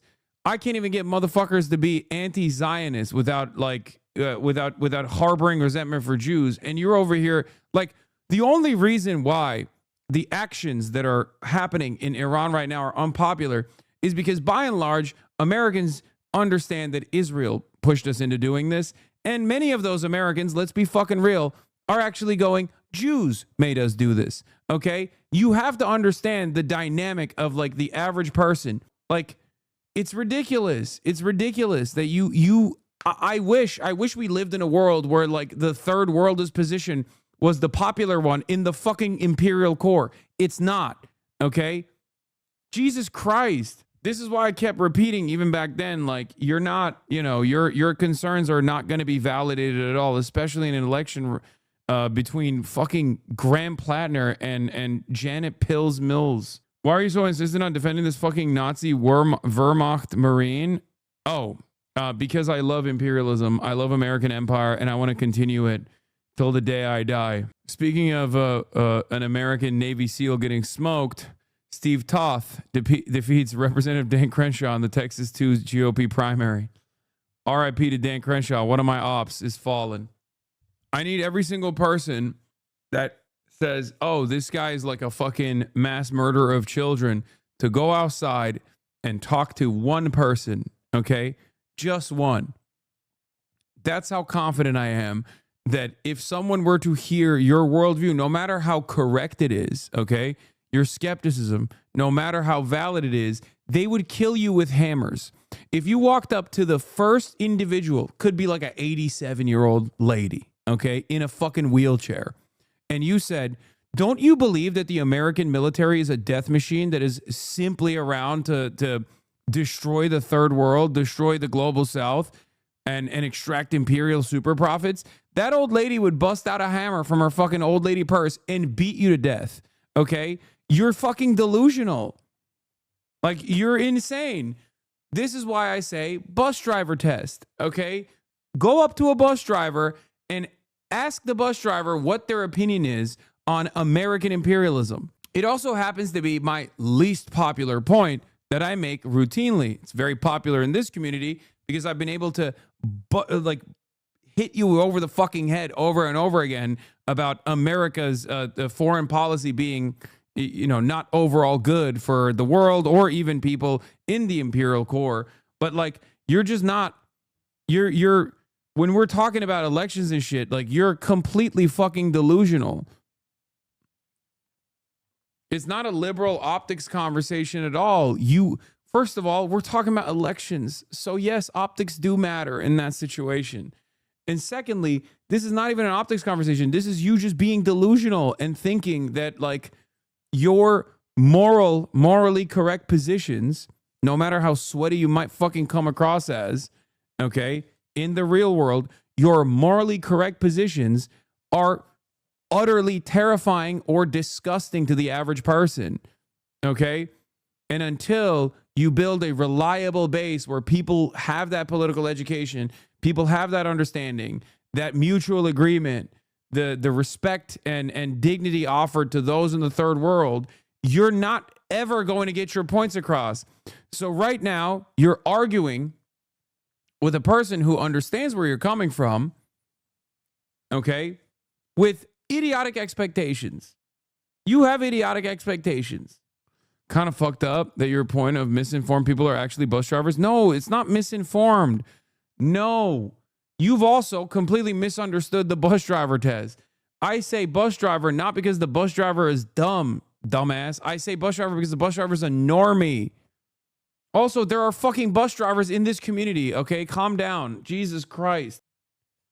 The bus driver test is for the normal person who hasn't like thought too deeply about a lot of these things or knows anything about like online drama. Okay? Steve Tott is also a demon. Please, this is serious. Brother, what do you mean? Is Texas? It's the Texas GOP primary. Of course it's a fucking demon. It's literally just basic American mindset 101. Not many people seem to get it. Yeah, but I also, why do you treat people like this seriously? Because there's a lot of them in this community and they could be really good advocates. And I hope to God that they're not going outside and like presenting their worldview in this way, because that's fucking embarrassing. Okay?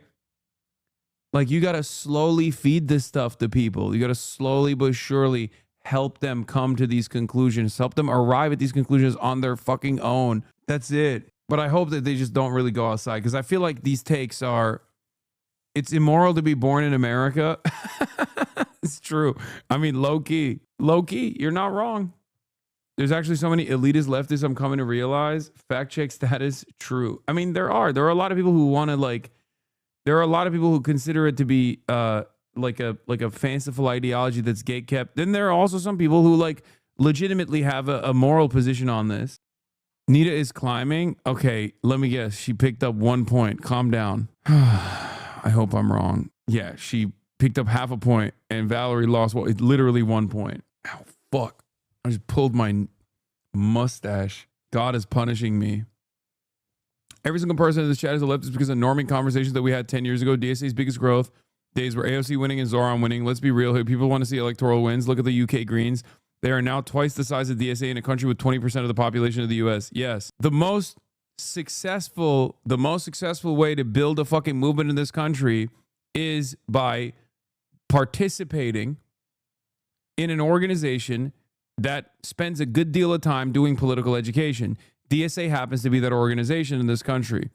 DSA runs candidates. When DSA runs candidates, more people self-identify as democratic socialists. And then, through that ideological journey, they develop their fucking worldview. Maybe some of them become even more radical. Many of you who are chirping at me right now didn't know what the fuck socialism was 10 years ago when you first encountered my commentary. And now you're over here outflanking me as the king of the woke, okay? And it's fantastic. It's great. I dream of a future where I am put to death by those to my left as a reactionary. That means I will have succeeded, okay? But for the time being, shut your bitch ass up, okay? You're being fucking annoying. And being annoying, unfortunately, is not something that we have the luxury to do, okay? We don't have the time. We don't have the opportunity.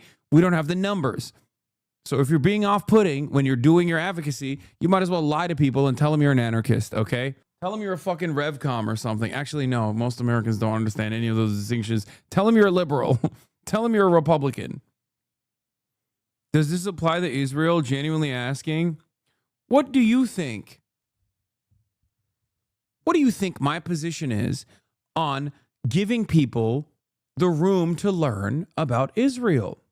I wonder if I spent every fucking waking moment since October 7, 2023, literally telling chatters in here to have an open mind to people who are just now finding out about Israel.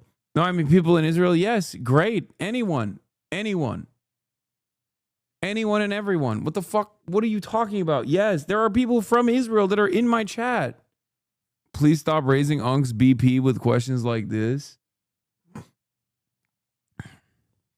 79% of votes with 47% to 50.7%. I don't know if is there.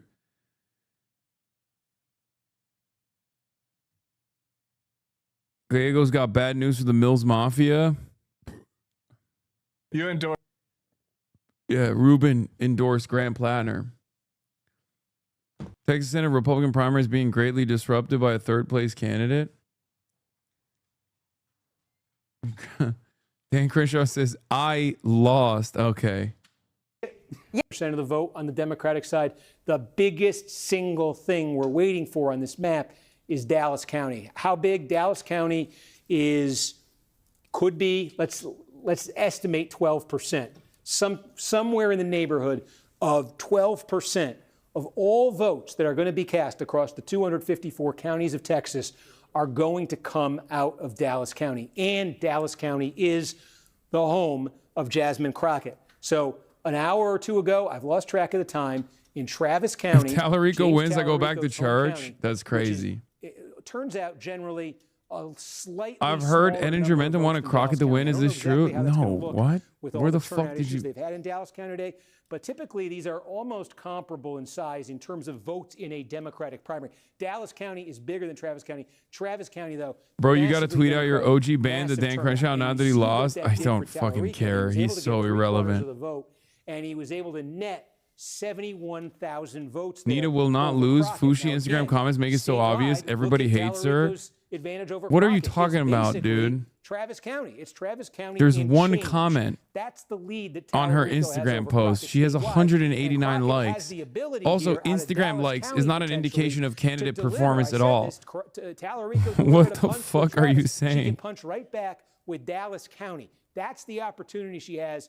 Less than 10 minutes now when the polls do close in Dallas County. It's her home. She's expected to do well. She's expected to do very well there, and it's a massive source of votes. Harris County. Bernie's has the reaction to most, finding out about 15%. Plattner's tattoo is how Dallas most County's people gonna probably have act the to second Plattner most. It's now. Probably about 12% of the vote. I've been talking about the benchmarks that I've got for these Democratic candidates in different counties, and I can tell you that the benchmark that I have for Crockett out of Dallas County is 70%. So, that's Tallarico in his home, got 76, netted 71,000, and there, lo and behold, that's his lead. That's just about all of his lead right now. You could trace back to Travis County. Crockett, Dallas County, a little bit bigger than Travis. Benchmark, 70%. I don't know. They've not always lined up with what's happened, but that's the kind of number that Crockett's looking for when Dallas County releases. And it'll be the early vote. It'll be the lion's share of the vote out of Dallas County, but there will still be same-day vote to come, and that is the piece of it that we're trying to figure out. We're starting to see a little bit of on the Republican side in that Senate race. How different does the same-day vote look than the election day vote? I voted for Tallarico in Dallas County. I'm God's strongest soldier. You did it for Jesus. There's a little bit developing right now out of Dallas. So the Texas Supreme Court temporarily blocked the earlier ruling. He has to defend the tattoo in the general. And I was dumb and no one recognizes it. It's not very convincing. He has to beat Collins and use a better story. What are you talking about? He should go up on that stage and be like, yeah, I actually was a Nazi, and he would still win. What the fuck are you talking? Dude, this is what I mean. You guys are delusional. You don't know anything. Okay? No one fucking gives a shit. You're crazy. And so they're trying to figure out, I guess, now what to do legally with the ballots that have been cast or the votes that have been cast. There's some fuckery going on in Texas with votes past 7 p.m. How different does the same-day vote?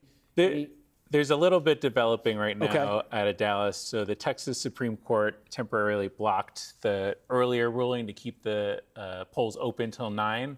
So there's a big question. There's question marks about those ballots those votes that have been cast since the original closing time, and now unclear of how it'll affect reporting or the results. Say this again. So the Texas Supreme Court. You thought people cared about the tattoo more than earlier Chad did? ruling. Yes, I was shocked at how little people knew about what a totem cough was. Of course, I'm fucking tuned into shit like that. Legally with the ballots that have been cast or the votes that have been cast in that extended period. Okay, in this 2 hour. Okay, so do we have? And we don't know then if they're going. That means. Yeah, it just. That sounds like they're not going to. It's playing out. I was right shocked now because I'm so fucking knowledgeable about shit like that. Less than a third in this community, when I've actively talked about like Nazi tattoos and Nazi signals and shit like that, knew what the fuck it actually was. It was shocking. Jointly, they can. I feel like a failure in my political education. That chatter who was in Tim Heidegger's podcast, absolutely in the chat. No one knows which Skull and Crossbones, which in USA you are in the Dallas County 0.1%. has been that the two parties run them jointly, and what they've done is they've had these county voting centers that you could go to. You didn't have to worry about finding an exact precinct and going to the exact correct precinct on election day. You went to the county voting center, you voted, and that was it. That worked that way for the Democratic and for the Republican primaries. The Republicans in Dallas County, Texas, said they did not want to do it that way this year. They wanted to go to a precinct-based system. So this applied to what happened for the Republicans. The Republicans have reported out vote from Dallas County tonight, but they essentially set up their own, and the Democrats were left to set up their own.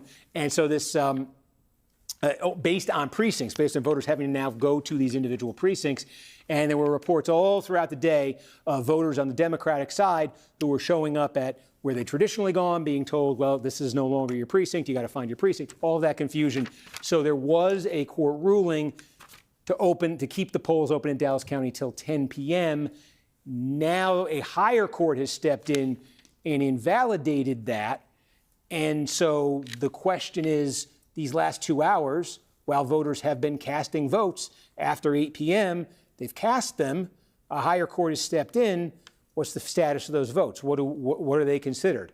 Do they put them, and what do they do in terms of reporting out the votes from before 8 o'clock? Do they put the ones that were cast since 8 aside and report out what came earlier? Do they put everything aside and wait for so you're probably following, if you're watching this, you're super engaged in this, and you're trying to answer these questions too. You're trying to figure this out. We are too. And Adam, like, if you want to just read any guidance we get, if you want to just see anything we have from our reporters, please do so. Tell me. Because again, this primary. Bro, I really think. I don't want to say it's. I really think Tallarico could be the first blue senator in Texas. County, but you can in see a what long I'm, time. You know, what I'm describing there. In terms of the singular importance of Dallas County to what's left here. Because I'm just looking, you know. I really do think that Dallas here, the precinct shit was so fucking annoying. It took long because the workers were having to direct everyone to the proper precincts. At the request of Attorney General Ken Paxton, the Texas Supreme Court has halted Dallas judges' order to extend voting hours. The court has directed the election officials to set aside ballots cast by anyone who was not in line by 7 p.m. It's so crazy that the guy who's running, his voters are crying about anti-white racism. Who? I think that'll win Republican support. Who? Tallarico's voters? You mean Ken Paxton's? In Behar, some polls were slammed, some were empty because we didn't know we could go wherever we wanted. Out of El Paso County, you know, there are some other areas as we fill in the rest of South Texas here. Don't forget, this is where McAllen is, Hidalgo County. This is another big one. You could certainly be a shock right now. Bear, not Behar. Sorry. There are several areas here where Tallarico, I think, is pretty clearly going to pad that margin, and that margin has inched up a bit here since the last time we checked in. It was sitting there. Stand by for News Now. Yeah. Okay, we're going to do a News Now hit. Okay, folks, they're resetting on News Now, and they're going to come over here in a second. I push hard for Beto in Texas. Okay. I think people hate. I think Tallarico might be better than Beto, but has the same Beto vibes, but also is different time. About the guidance we just got to my producer. Different time, different energy. Do you drink coffee this hour? No, it's 7 p.m. I'm 8 hours in. Apparently, we're bombing cartels in Ecuador. We're waiting here to go on News Now. Nice. Probably in about 90 seconds. So I'll complete the thought. Here you go. And we don't have anything from Toledo, Texas, too. The only thing we got recently, we got a little more election day out of Fort Bend County, which affects the Green Menifee race, but small amount of ballots there. How did the election day, how was that breaking? So 300 new votes in Fort Bend, 218 for Green, 87 for Menifee. Okay. That was the county. Okay, 78% of votes in, 47% to 50%. He's going to have to I was just telling you about the Al Green race in Houston 18. We have about a minute. I just wanted to complete the thought here. It is when looking at a hate post about you right now, an Elden Ring meme even, sad. Some clear opportunities here for Tallarico. Let me guess, electric dog. Pad this margin. And did I get it? Again, it's just ticked up a little bit. You know, a lot of it is from small, counties just kind of, but it's ticked up since we really started talking about Dallas County a few minutes ago. It was in the 70s. Don't cry, chatter. To 82,000. So, again, huge question mark around Dallas County, all the reasons we were just saying. I think this really, when you look at the rest of this map, when we do get numbers out of Dallas County, I had set a benchmark of 70, for Crockett. That might need to be revised up for her. I think she may need something bigger than that to offset what you're seeing. I would never vote some of these for other places. Emma says, I would never vote for Valerie Foushee after what her dad, Dr. Foushee, did with the pandemic. It's true. You're so right. I didn't even think about that. How can people in North Carolina do this? Papa Me had a pretty funny reference to you in his most recent YouTube video. What was his reference? For someone unaware, other than Crockett being uninspiring, what did Talarico campaign on to make him a better candidate? Communist takeover.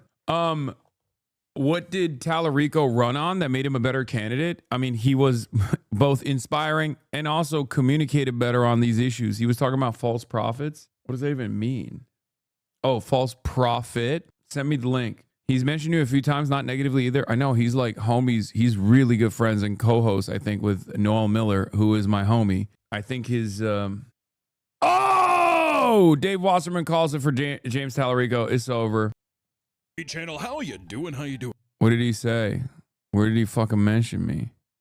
Oh, this guy is... this is a crazy story. I know this guy. He got arrested, didn't he? What? I did the man. Did after watching the statue cry. How'd she get the out of Drew? Where in this 25-minute video does he bring my ass up? He's out on bail now. That means Talarico can still come on. Yes, he sure can, and we'll make it happen. Early in the video, why don't you guys fucking link it to me or tell me the time code? 1240.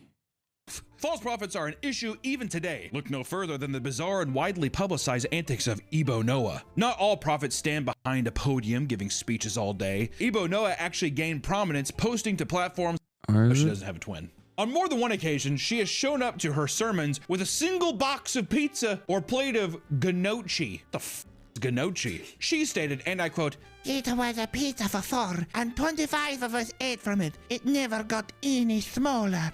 She sounds like an amazing illusionist. Or do you think is she actually blessed, Nick? I think so. Maybe. The corona thing fucking... The corona thing, I'm not gonna lie, the COVID thing, it hit. You guys lied to me. It's not a... What are we doing here, man? Communists would destroy Rome, and the Catholic Church would be completely taken over by communists. Lightning, thunder and lightning. Can you imagine that? Communists taking over. Whoa. This is she watched... That's it. That was it. That was the reference. Y'all fucking... I got excited, dude. I got excited. It's just 2 seconds. It's a 2-second edit with a light mention of me shocking Kaya, zapping her out of existence. I thought he was... I mean, I like it. I still, you know... It played multiple times in the video, though, like at least twice. Nice. It's like the SpongeBob meme, dude. It's like me going, look, I'm there. Kernacki on the screen and invading US, invading Iran, and we get this. Okay, bitch. It's been 8 hours and 20 minutes, okay? We can sometimes do other shit. God damn, y'all are a bunch of whole-ass losers. I swear to God. Y'all are fucking crazy, bro. Literally 8 hours and 21 minutes of fucking wall-to-wall. What is this? Tim Pool made a video. Pro-terror grifter. Followers just make fucking suicide drones. Explosive ordinance bombing just for the love of the coalition. It was a university government operation investigating commercial drone expansion. What is this? Dude, people don't even watch this. People don't even watch the comments. I mean, content. They just go straight. This guy needs to be on a terror watch list. He's unhinged. Tim, Hasan has literally told people to go out and commit acts of violence. They're like mad at Tim for being like, I don't think Hasan literally meant like, I don't think Hasan was explaining to people how to procure weapons of death. Okay? It's so funny. And no one wants to play this game anymore. You know what I mean? No one cares. Everyone's like, no, I want to fucking yell at him. Tim, why are you telling me that another opportunity has presented itself for me to yell at Hasan insincerely and misunderstand the point that he is making? This is fucking bullshit. Yeah, look, it didn't even do numbers. It got 3,000 likes. Disagree. There's a difference between Hasan Pikers just make fucking drones, the directive followed by declarative or instructions on how to do it. The difference between Hasan is radical viewers and he supports terrorists. His favorite flag is Hezbollah. He's just a lame Christian. Calm down. Talarico seems all right. You got a better candidate in Texas? I didn't know you were running in the state of Texas for the Senate. I didn't know you were getting people to come out and vote for you. My mistake, chatter. My mistake. Again, electoralist Hasan is different, okay? You need to remember. You got to work with what you got, okay? Bringing the band back together. Wait, who the fuck is this guy? The Hezbollah flag is fucking ass. I can't believe you said it was your favorite. Green on piss yellow, no color theory at all. That's disgusting that you said that. The Hezbollah flag is actually goated. Are you kidding me? The IRGC flag's pretty good too, but like the Hezbollah flag is actually cool as hell. Followed closely by there's a bunch of different flags that I actually think are very cool. Vexillology nerds are fucking unbearable, okay? You got Mozambique, you got, I mean, come on. That's great. That's a great logo. That's a great image in general. Like fucking fist holding up a weapon. PFLP flag even cooler though. Yes, that's true. PFLP flag is dope as well. Tom Onlydic and Soldier Sanson.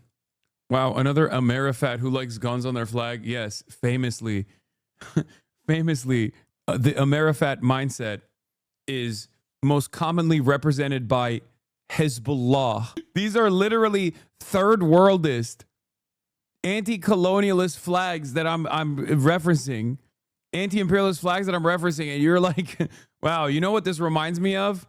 My fat American neighbors who also love shooting guns. That's funny. DFLP flag is also very nice.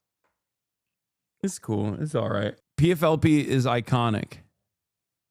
Wait, what? Oh, Clarissa is already out, embedded with the woke militias. CNN reports feels completely detached from reality. The premise of the CIA arming Iranian Kurdish groups ignores the fact that these factions like PJAK and KDPI are already well-established militant organizations with their own significant arsenals. This raises a glaring question. If the existing groups are already armed, who is the intended recipient? Kurdish civilians? Furthermore, the leak itself is a massive red flag. An operation of this magnitude would require total OPSEC.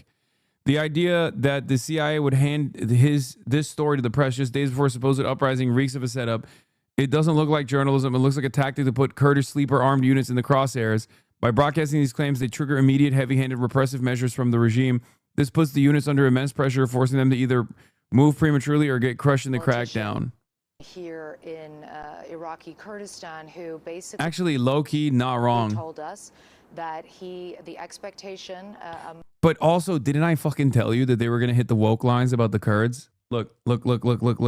Immediately, they're like, listen, the woke Kurds are coming. All right. The CIA working to arm Kurdish forces to stage some sort of a major ground operation going inside Iran. They want to. The details are incredible. What are you learning? That's right, Erin. It's a lot to unpack, honestly. This story continues to develop at a breakneck speed and often in mind-bending ways.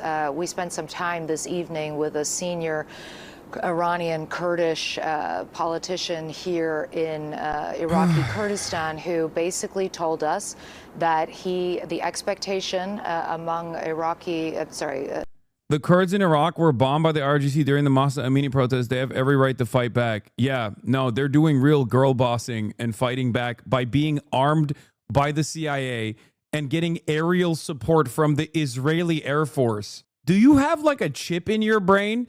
Are you not watching what's unfolding? Like, you literally, is this bait? Like, what the fuck's going on? Wow, they're engaging in the revolutionary act against the IRGC forces alongside the Israeli Air Force, the most successful baby murder machine the world has ever fucking seen. And the American Air Force, also as successful as murdering children. That's crazy. I don't agree with them being funded by the CIA, but they've been fucked by the... It's so funny that this chatter, a 30-month subscriber, is literally to the right of Clarissa Ward, who isn't even, like... who's doing a half-hearted response here about what is very clearly unfolding. They are trying to utilize the Kurds as a mass mobilization initiative to destabilize the fucking country. And you're over here being like, yeah, but hold on, let's hear out the CIA-backed Kurdish militias that are going to get aerial support from the Israeli Air Force. Kurdish Iranian opposition forces is that they will be going into Western Iran as part of some kind of a ground operation over the course or at some point during the next few days that they will have support from the U.S. and from Israel, though he would not be drawn as to what exactly that support will look like. He also told us that President Trump himself had called the leader of the KDPI, which is one of these Iranian Kurdish opposition parties, today. Kornacki's crunching the NIDA numbers right now. In district-wide, and then Wake County Iran winning the same-day vote that we've seen. But she's not winning it by a massive margin. So the most outstanding vote in this district is in Wake County. See, we got Dallas County in Texas. We got Dallas. Oh, geez. Oh, come on, Steve. Same day, early vote. Okay, wow. Underperforming. Okay. Underperforming. Do we know if this is the 8 to 10 o'clock vote? Do we know the status of that vote? We don't know that. Steve heads no. Jasmine had to hit 70% at Dallas. Steve heads no. Jasmine had to hit 70% in Dallas in order to get the decent amount of pickups. It's time to call it. It's not over 70%. Am I still going? They've given us the cue. Yeah. Okay, folks, they're taking. Crockett is speaking right now. I'm just.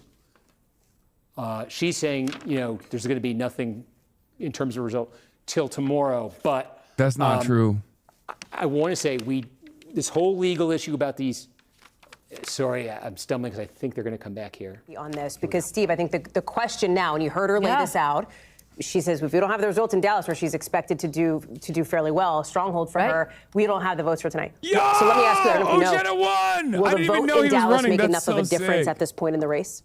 We just got the vote from Dallas. Now, we don't know if this is that whole issue of the 2-hour window you're talking about. So I want to say that, before I show you this, but we did get a substantial amount of vote in Dallas. This is the early vote. So I don't know what's going to happen in Dallas County after this, but this is the early vote. This is the vote cast before Election Day, okay, about 60%, and give or take of what the total will be. Crockett winning this by 22 points here. Now, that is a difference of 43,000 votes over Tallarico. What that does statewide, you can see that Tallarico number back down to 70,000. It had crept there up, over 110,000. In fact, she just gathered some more votes somewhere else, and it ticked down a little. But you see it brought it down to 70,000. But it is still a 70,000 vote advantage statewide for Tallarico, and that early vote out of Dallas is, we think, well over half the total vote. Whatever it ends up being, we think it's well over than half. She was able to net 43,000 plurality with well over half of it, and she still trails statewide by 70,000 votes. So even if the rest of the vote in Dallas County came in and looked just like that, she would still be well short here of that margin that Tallarico has built. I want to say I've been, our audience on streaming tonight, we have been showing benchmarks for these candidates as the counties have come in. North Carolina 4th Congressional District primary election results. Big Dallas County for Jasmine Crockett. We're at 90%. 70%. We're at 90%. 61%. Okay, it's over. Tallarico won. Okay, calm down. Alert. Oh shit, I closed it. I closed the tab. Oh my God, big dumps have come in. Big dumps have come in on North Carolina 4th Congressional District primary election results with NIDA Alum at 7% now, within striking distance of 2,000 votes. If you're in line, stay in line. Massive dumps. I'm dumping. All of Durham is already in. I mean, it's all mostly in. It's 90%. Does this mean runoff? No, I don't think so.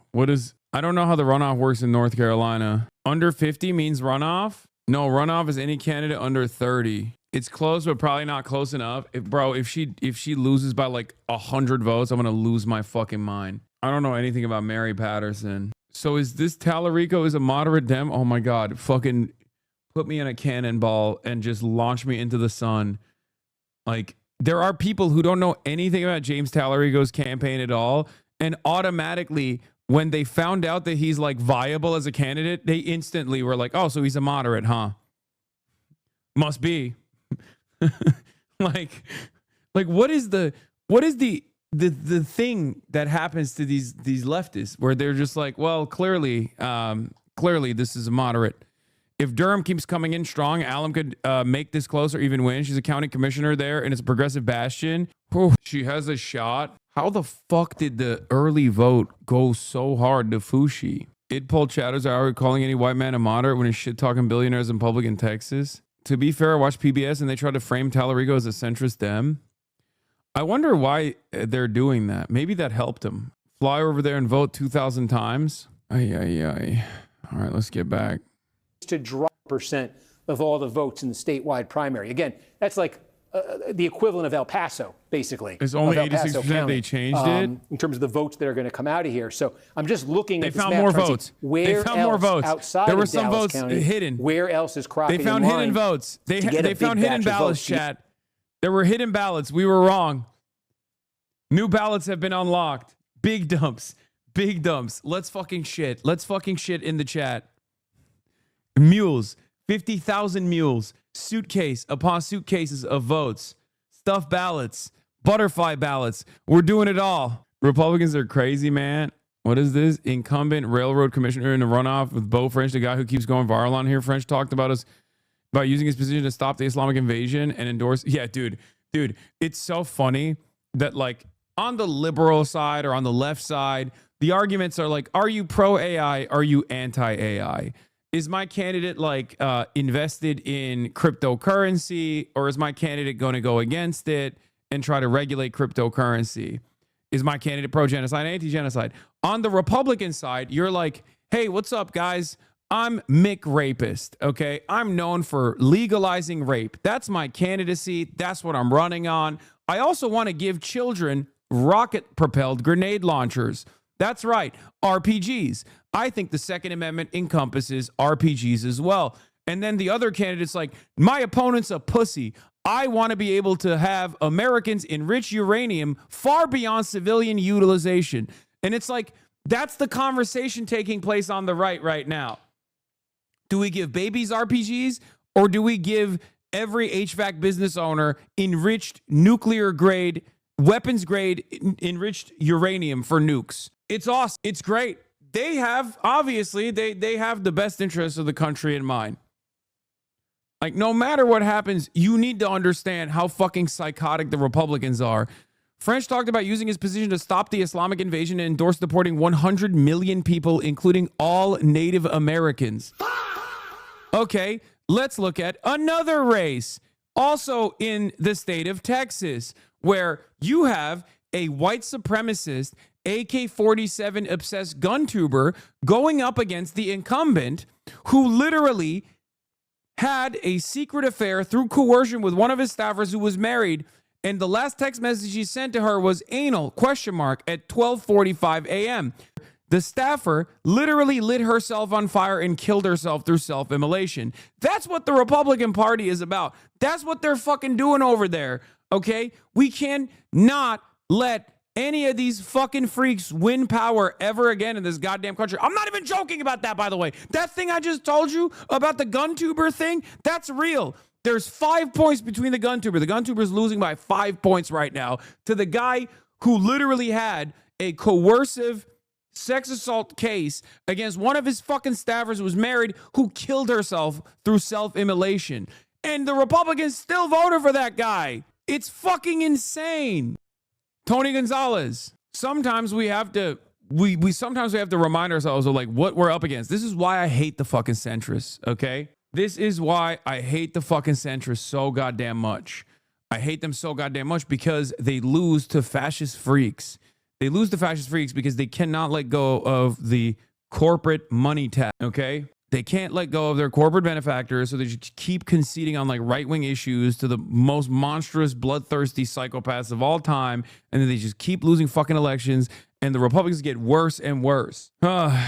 Anyway, people ever try to garner the black vote by doing anything other than just, what, being black by heavily associated with being a prominent black person? Like, do they ever recommend policy that aligns, or do they just try to play us like we're dumb by offering no change to our material conditions? There are people who do that. I mean, look, that's, you know, there's definitely people who do that to some success. What is this? We've launched Operation Epic Fury, Iran. Police steady watching me. Every day they clocking me. is going to be so close. Yeah. Dude, this is crazy, dude. This is crazy as an ass hair. I'm from Durham and people hate Fushi. Fushi Instagram comments show it. Wrong link before. I'm sorry. Instagram comments don't mean anything. Okay. Please stop sending me the 850-year-old incumbent Democrat's Instagram post as if it's any fucking indication of her public approval, especially amongst the older, more conservative black voting base that very clearly went out to vote for her in large numbers. Okay. Goddamn. I got it. People don't fuck with her in Durham. I understand your point. Genuinely, why isn't this also just the same lesser evil voting you condemn? Wait, what? With what? What are you talking about? Yes, I'm a lesser evil voter. Yes, I love harm reduction. Shut the fuck up, please. Oh my God. Oh my God. Yes, anyone short of the reanimated corpse of Vladimir Ilyich Lenin is technically a lesser evil vote that you're going to cast a ballot for. Okay, if you don't want to do it, you don't have to. Luckily, your opinion is utterly irrelevant in the grand scheme of things, especially in the United States of America. Okay, please stop. Jesus Christ, dude. Why is my preferred candidate running in like North Carolina 4 or running for Texas Senate on the Democratic ticket not Joseph Stalin?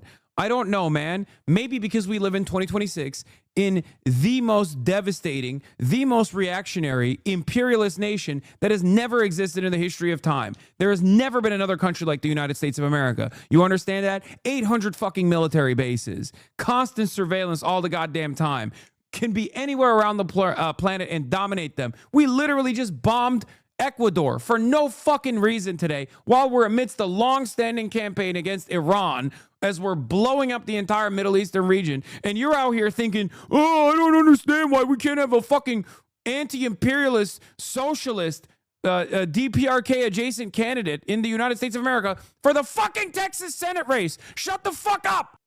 Yes, we bombed Ecuador. We did. We did do that today. Amidst our bombing campaign in Iran, we bombed Ecuador. Pacing around my room, tears in my eyes, quietly whispering for Grant Plattner, it's harm reduction. He's not woke us on for the next 72 hours. People are so insane in this community. And it's so funny because, like, it's so irrelevant in the grand scheme of things. It's so funny that, like, I cannot stress how fucking marginal your worldview is, unfortunately, okay? I mean, your worldview would probably still be marginal even in a completely fucking woke society because they're to the left somehow. But like a lot of you, I think, are like 3 memes away from upholding Gonzaloist thought. You know what I mean? Like you are going to be Shining Path supporters. You just haven't encountered it, luckily, because you spend too much time in the Discord server and not enough people in the Discord server know about Shining Path. Okay? Thank God, for the record. You literally... I know some of you are so rudderless. Some of you are so rudderless. I'm shocked that you haven't been caught in the crosshairs of a Bob Avakian cultist in one of the fucking demonstrations you attended where some of the crustiest dudes you've ever fucking seen in your damn life came up to you with a pamphlet and were like, here you go, comrade, join the Revolutionary Communist Party. And you literally read that pamphlet and it one-shotted you and now you're a part of a fucking cult. Okay? It's crazy. Every couple of months, there's another fucking cultish, completely ridiculous left movement that comes in here and sweeps away some of the fucking cranks. Okay? I remember back in the day, it was Black Hammer. There were hella people who were like, Hasan, what? You're not about this lifestyle. They're doing reparations. Like, that was a cult. Thank God I have a fucking good nose for this kind of thing because I can see it from a fucking mile away. Some of you would literally be involved in an FBI operation. Like some of you, unironically, all you need is a Yale graduate typing sweet nothings to you in a Discord server being like, comrade, it's time for a direct action. Here's the coordinates for fucking Tenorite. And then you're done. You're going to jail. Okay? You have no understanding of the world. You have no fucking concept of how to like organize. You have no interest in doing anything. Of course, you'll never get caught doing anything like that because that means going outside, obviously. You just want the Yale graduate FBI guy to whisper sweet nothings into your ear because that's your Discord kitten. But once the Discord kitten actually wants you to mobilize and engage in direct action, you're not going to do that. But like some of you are unfortunately very fucking predisposed to this kind of shit. All you need is a Blackwater agent posting on Reddit. Yes, dude, it's a psyop. Graham Plattner is unironically a fucking CIA operation. The CIA planted him 25 years ago. Okay? 25 fucking years ago, the CIA created this incredible backstory. Like, think for a second. Think. They created Graham Plattner in a laboratory. Okay? Thank God you're woke enough that you figured it out. Because they created him in a laboratory where he was like a dumb jarhead Marine guy who was like, oh, I don't know. I fucking started eating psychedelic mushrooms and listening to Michael Brooks, and it literally one-shotted me. It changed my worldview in a crazy manner. Okay? And all of that is actually a backstory. The CIA was tapped in. Okay? Michael Jamal Brooks was the CIA's favorite YouTube policy guy, foreign policy guy. They were like, how do we create this incredible backstory? What's more likely, you think? What's more likely? You think he actually ate a bunch of psychedelic mushrooms and got one-shotted by Michael Brooks and became like a Majority Report supporter and shit like that, and is just like, you know, not the most brilliant guy, but it actually is a fantastic communicator overall? Or do you think it was a fucking Blackwater mercenary, which clearly, by the way, you've never met anyone in private security ever before. I met plenty of those guys that do security for me, not Blackwater, but plenty of those guys that do security for me. Some of them are actually, you know, fairly decent dudes, and most of them are not the most intelligent guys, okay? Not the most well-read guys in general. Do you think that's what the CIA was doing? They were basically planting a guy like Graham Plattner by carefully and meticulously crafting a fucking subreddit profile for him, and then all of that unfolded. How seriously do you take yourself? 25 years ago, there was like 11 socialists.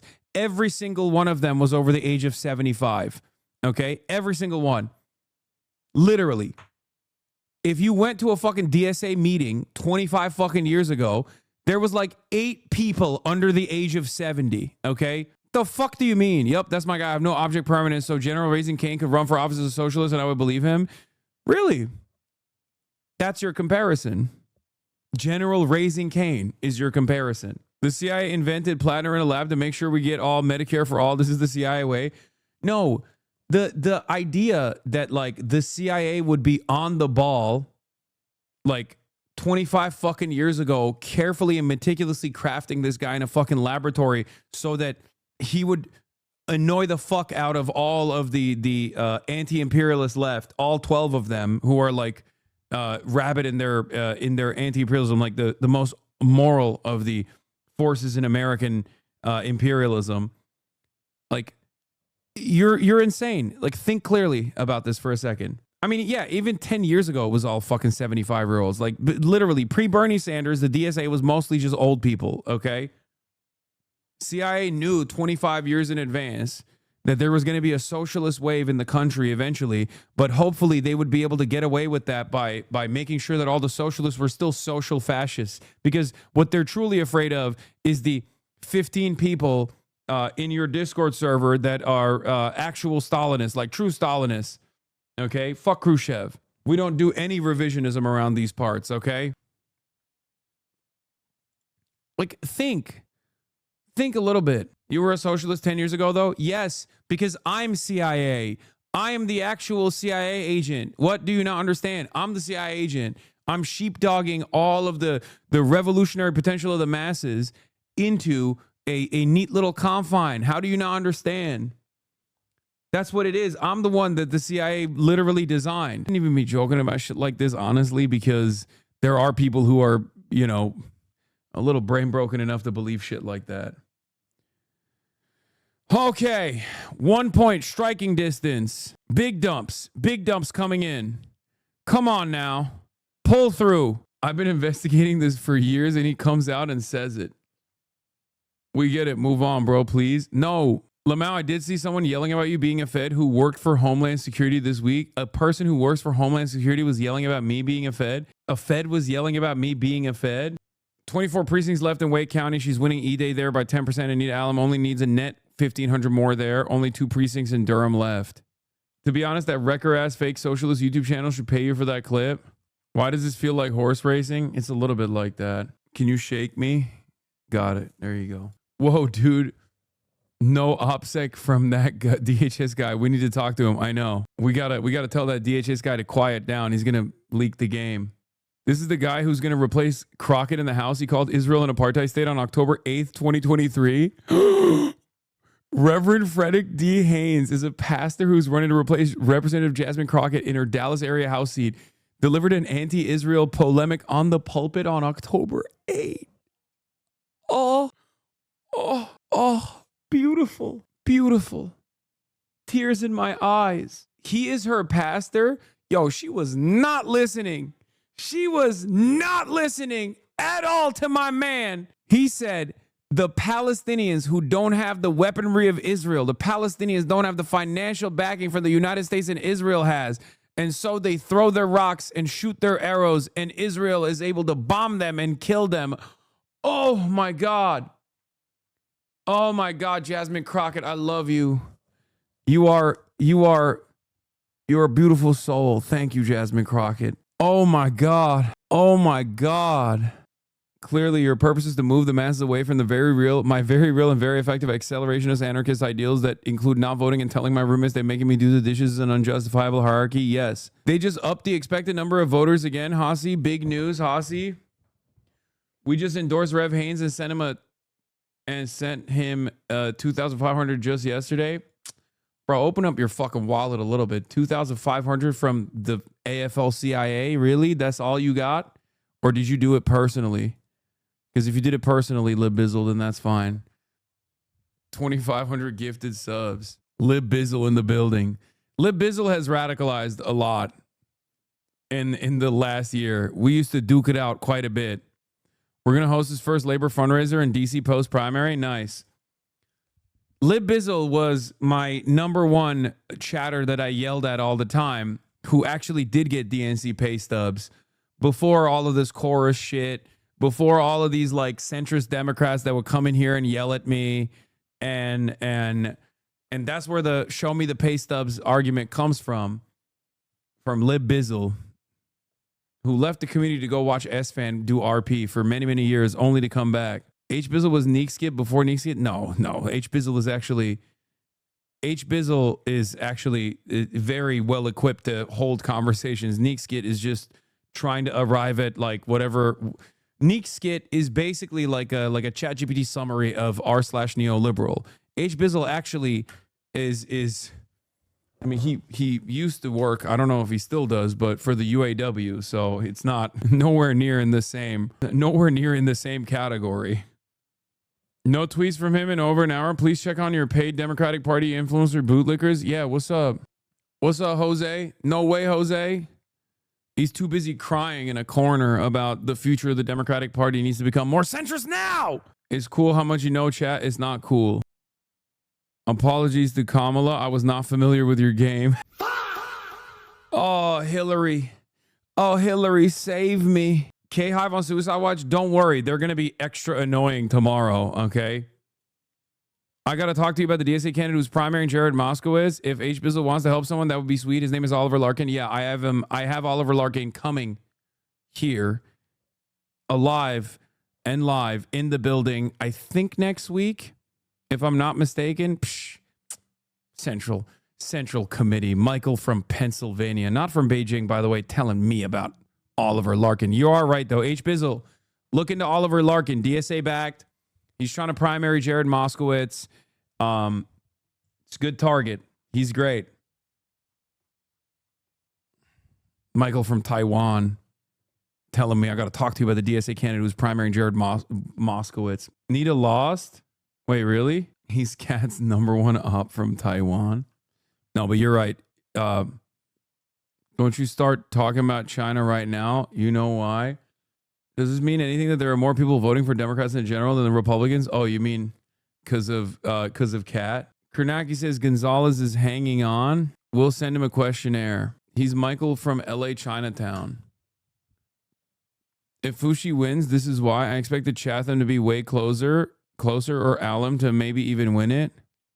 So why did Chatham go to Fushi? A lot of what passed for electability framing is what a certain subset of white college voters expressing their own preferences but not wanting to be direct about even having those preferences. This is a stupid take. Chatham is the most conservative county of the 4 in this race. Yes, Hartselle in Missouri as well. I know. I'm working on that too. Don't worry. Man, chatters. I'm aware of all the races, okay? Well, not all of them, but look, we have a limited time window here. We have a limited opportunity here to strike while the iron is hot. Apparently not Ojeda. Yeah, I had no idea he was running. I'll be honest. Yeah, I mean, there's a lot of people running. My bad. Valentina Gomez crashed out, calls her election stolen. I have video evidence that my election has been rigged to benefit 84-year-old Congressman John Carter. If I publish a video, they will send me to prison because it involves the voting machines. I will share evidence only if real Donald Trump, Susie Wiles, Secretary Rubio, and Elon Musk can guarantee immunity. All of your elections are rigged at Laura Loomer. Bro, she got 2,000 votes. I swear to God, they just send this lady everywhere. Stop ignoring Texas is getting wild. Wait, what? Why? Yes, I know. Wisconsin Governor Francesca Hong, right? I know. What's the story behind Ojeda? Ojeda is the OG method. Ojeda is the OG. Think like a woke, act like a chud, walk like a chud, think like a woke. Yeah, see? I've also literally, I've interviewed him, I'm pretty sure. Unfortunately, do not think Hartselle has much of a chance. That's a R+22 seat. You never know. I mean, I don't disagree, but I need to chill with my support to you because I'm dating a Haitian third worldist baddie. I'm sorry. I understand. 9 hours in, you a G. I called Mark Rutte Ibn al-Shurmuta today here in Brussels. Am I a part of the resistance now, Hasan? Yes. South Korean markets hit the circuit breaker. Had to rip this from Facebook. The guy replacing Jasmine Crockett said this on October 8th. Yeah, I saw. About to lose you because I recognize that we got to be pro-Israel. Yeah, we got to do that. Or we get in trouble. Well, I'm coming to get in trouble. Bro, I cannot believe this is Jasmine Crockett's literal fucking preacher, dude. That is crazy. Real. And I'm going to quote Jimmy Carter. Jimmy Carter says that Israel is engaging in apartheid with Palestinians. And so the Palestinians who don't have the weaponry of Israel, the Palestinians don't October 8th, that's a real one, okay? October 8th, that's a real have one. the financial backing from the United States that Israel has. And so they throw their rocks and shoot their arrows, and Israel is able to bomb them and kill them. Watch in the news the disparity between Palestinians being killed and Israelis being killed. It is totally unfair, but this country is going to stand on the side of apartheid because that's its track record. It stood by apartheid in South Africa because it created apartheid in this country. Jasmine Tallarico has won the Texas Senate Democratic primary, defeating Representative Jasmine Crockett. Jasmine Crockett will be replaced in her district by Frederick Haynes, a pastor who called Israel an apartheid state. I got to find this guy, and I got to talk to this guy. This guy is a fucking G. Oh, my Lord. Frederick Haynes? Dr. Frederick D. Haynes. He's hanging out with Roland Martin on Roland Martin Unfiltered, and he's got swag. You should cover New York City, a pretty socialist guy. One, he's Muslim, I think. One thing to consider for North Carolina is the Republican legislature voted in the 2024 lame duck to appointment power board of elections from the governor, a Dem, and reassign it to the auditor, a Republican. The new board then moved to early voting sites from college campuses. Durham had 2, Duke and Durham Technical Community College. D4 also covers UNC Chapel Hill. Found the moment you met H. Bizzle at the DNC. There it is. Oh my God, chat, look who it is. It's fucking H. Bizzle, dude. Trump is a scab, vote Harris. 14,000 more votes estimated to be out in North Carolina. What the fuck is going on in North Carolina? Are they just finding new votes? I mean, left is a nebulous thing. For me, the start is anti-capitalist and anti-imperialist. He's neither. He's just a progressive lib. Seems nice, though. Yes. Tallarico, I mean, he speaks like a leftist sometimes. He speaks in terms, he certainly has spoken about class politics without using the language of class, which is part of what I like about his appeal. That was what made me like him. Greg Kazar just called him the future of the Democratic Party. James Tallarico is the future of the Democratic Party. He unites working people of all kinds to take on billionaires who are making life unaffordable. He's going to show Texas Republicans how powerful working people are when we stand together. Meet James Tallarico, the Democrat nominee for U.S. Senate. He thinks God is non-binary. Oh my God. Oh my God. That's awesome. They hit this right after it was right after they hit this. Literally, they waited for Dave Wasserman to call it and it timed it like it was like a timed release. I think God is. I said, bro is woke 3. Holy masculine and feminine and everything in between. God is non-binary. Bro, he's a pastor. He can say it. What do you know better than the fucking pastor? Suck my dick. I was in the chamber when he said this law. People were mad. I mean, who gives a fuck? I don't care. It's God, bro. It's God. Don't even get me started on this. I mean, it's whatever you think it is. You know what I mean? Who cares? God is not non-binary. Neither is he male or female. You just, bro said, I agree with him, but I fucking hate the way he's saying it. What the fuck? And then Boots Brewer says, can we stop funding the Taliban? Remove Thune. You will be primaried. Back up to 90%. Fushi just gained a bit. No. Wait, no, this is close, man. It's 46 to... I mean, it's just literally 2K. Like, it's under 2K. How do you know which tab is which? I don't. I'm just turning off all the fucking tabs. 11,000 votes left in a favored county. Yeah, Valerie Fushi with 59,561. And Nida Alam at 57,879. Why don't you have the Holy Toledo Kornacki cam on? You're not entitled to a damn thing in Texas.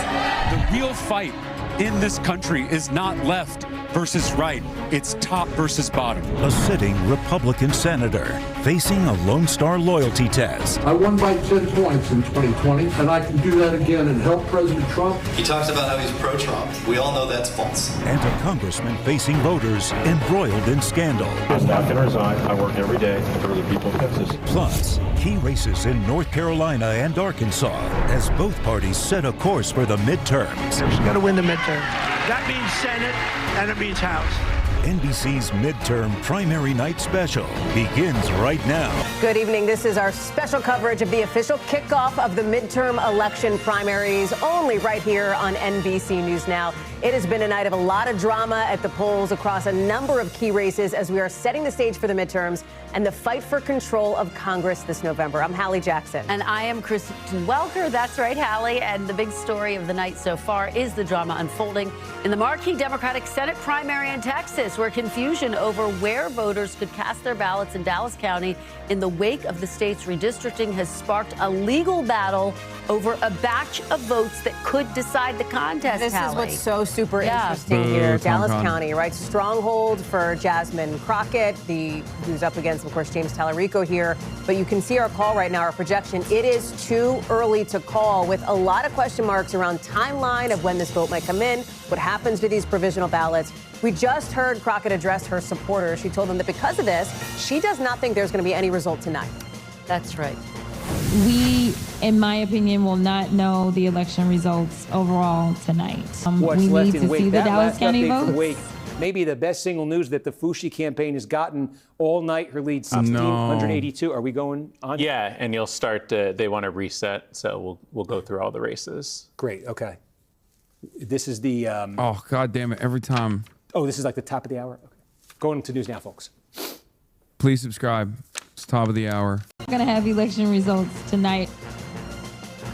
And looking at the map, the big question is whether those votes out of Dallas County can close the gap for Crockett. We will have to wait and see. So that's the Democratic side, Chris, and let's talk about the Republican side here, and that's Senate primary, a different kind of drama.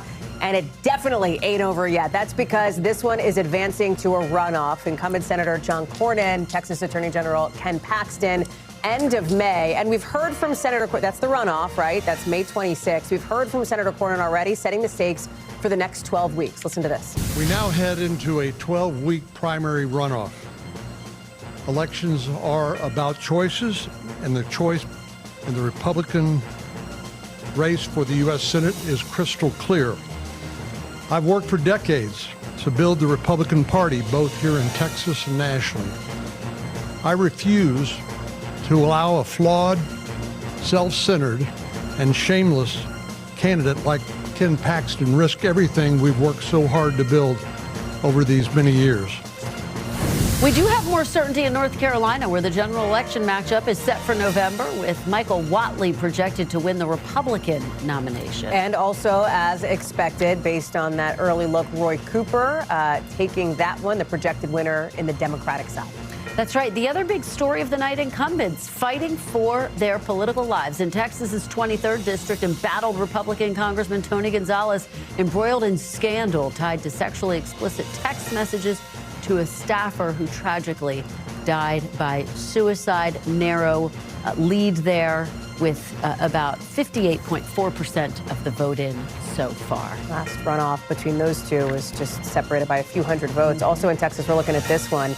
This is one that is definitely making some waves here. Steve Toth over Dan Crenshaw with 57% of the vote in. In a race that Toth has worked to define. Crenshaw is not simply MAGA enough for where the Republican Party is. Yeah, and then on the Democratic on Dan side, Crenshaw. we've got that member-on-member primary in Texas is 18th due to redistricting, where you have Christian Menifee with 48% of the vote, 69% of the vote is Someone said, why is Ken Paxton still in the fucking party? It's scandal after scandal. Brother, the more you sexually harass, the more you do corruption, the better your chances are in the state of Texas on the Republican Party side, okay? I don't think you understand.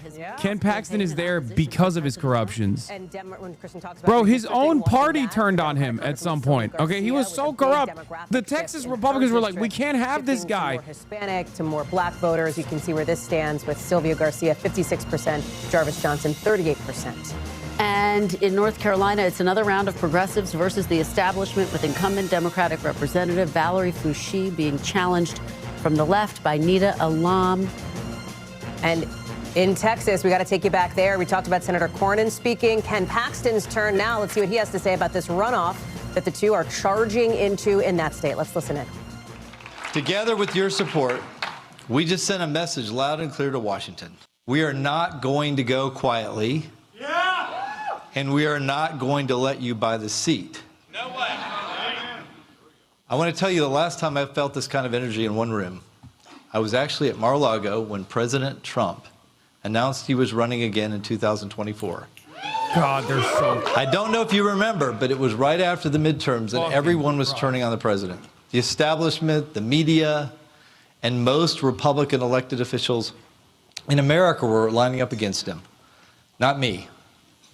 I was proud to fly to Mar-a-Lago and be one of the only elected officials in America, along with my good friend Congressman Troy Nehls, who stood with the president in his campaign. Troy and I, along with everyone else there, knew something special was happening that night. And we were right. Right now, I feel that same momentum, the same sense that history is turning. Now let's talk about what happened. What just happened. John Cornyn spent around $100 million trying to buy this seat. Yeah, baby. We've spent around $5 million. It was confirmed today that he received the most ad support for an incumbent in a single primary in U.S. history. Wow. But we proved something they'll never understand in Washington. Texas is not for sale. As votes continue to be counted, it looks like we're headed to a runoff. And that's because of you.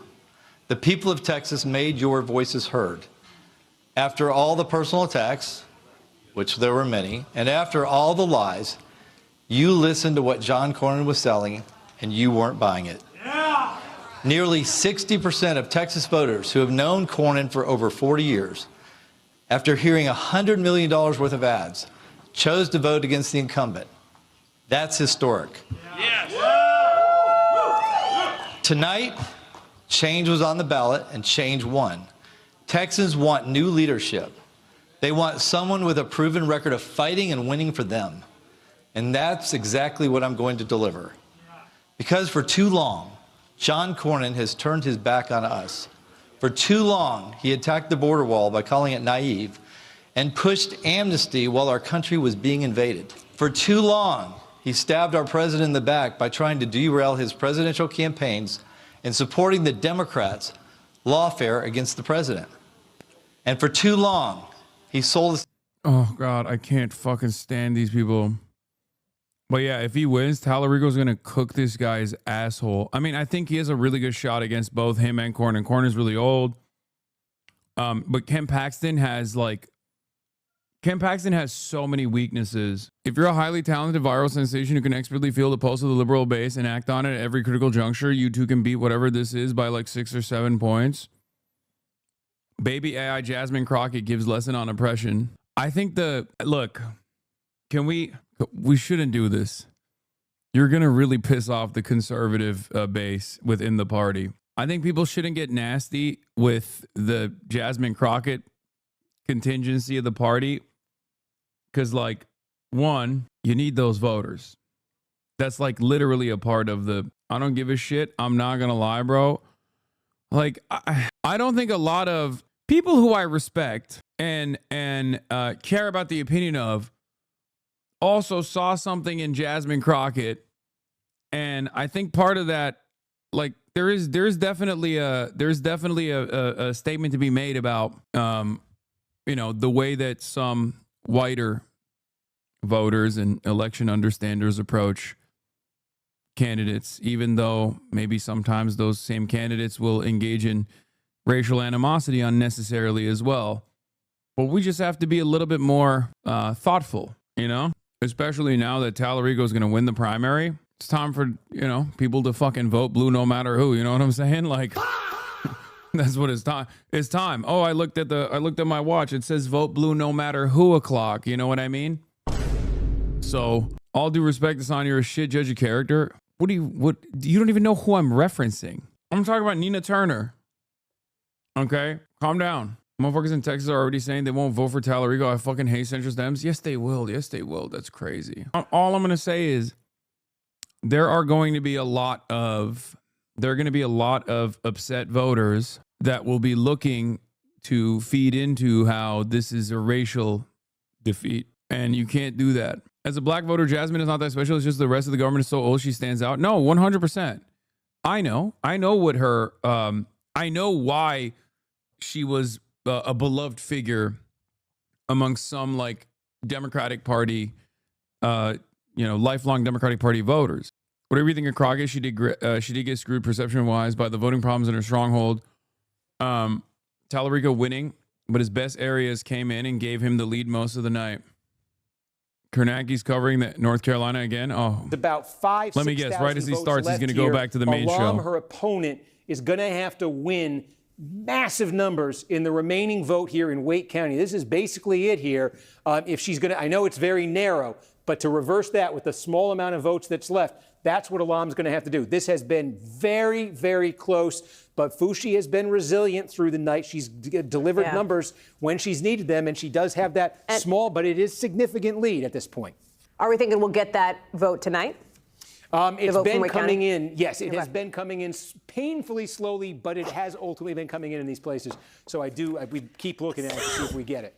Isn't it all painfully slow for you? I mean, let's be real. Try to kind of cooking though. Collab with Race Realist Mike Israel. Who? There's that window between 8:01 and 8:03 when 20 of them come in and it's too much. Otherwise, awesome. I'm glad he did. If that's what you're saying. Appreciate that. Yeah, we appreciate it. We're going to go now. Okay. I need some water. We did the Montgomery County update in Texas 2 populated. So this is election day vote. Oh, they're saying me. I did. Yeah, it's because I'm racist. This could be the moment here. And race real is myself. Yeah, but only for Swagapinos. Listen. It's time to come clean. I'm a Swagapino supremacist. Okay? It's true. Swagapinos above all else. I've said this before, but I'll say it again,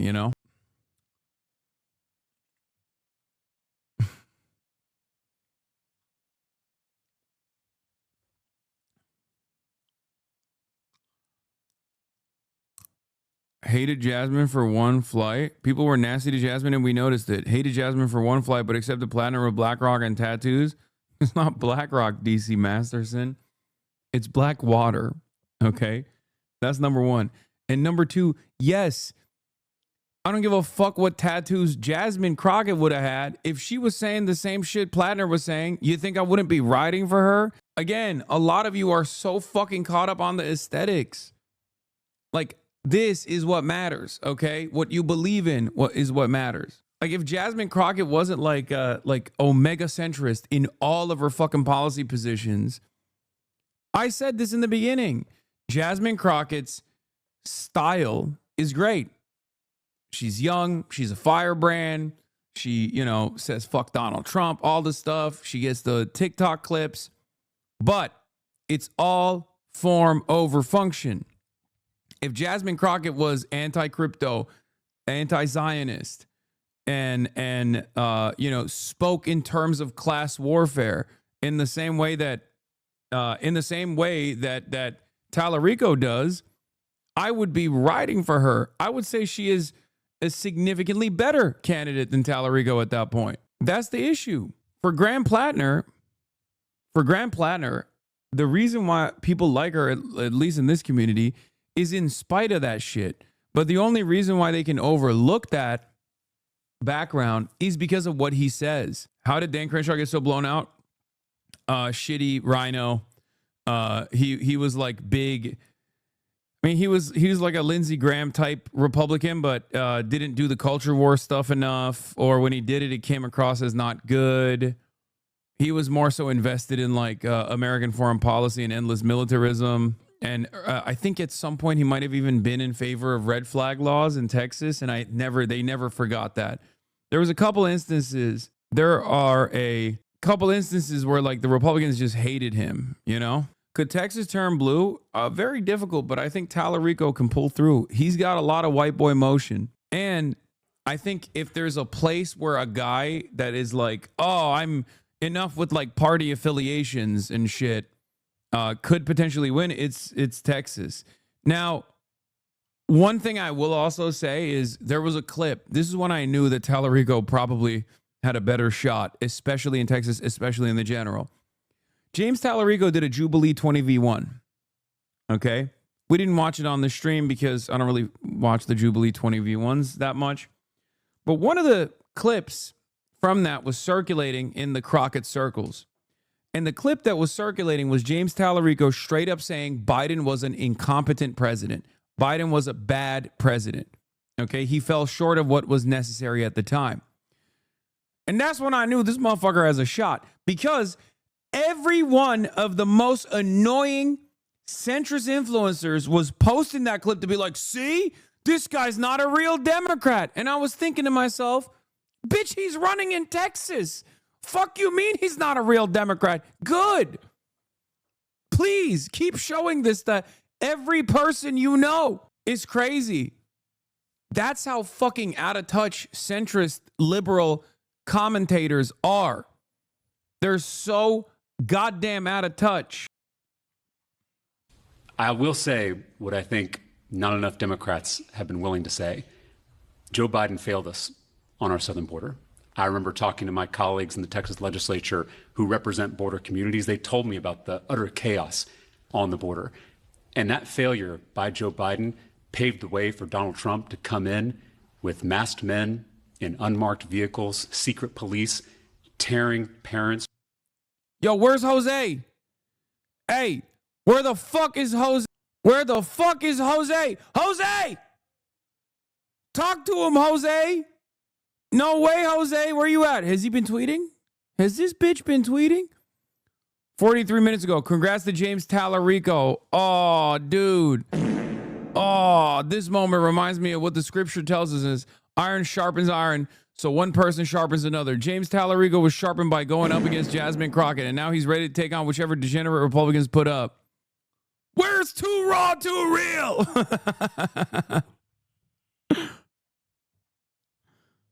Oh, no. Jose. Well, I'm glad he's kissing the ring. Bend that fucking knee. Bend that knee! He typed that while crying? No, man. He's an operative. He doesn't give a shit.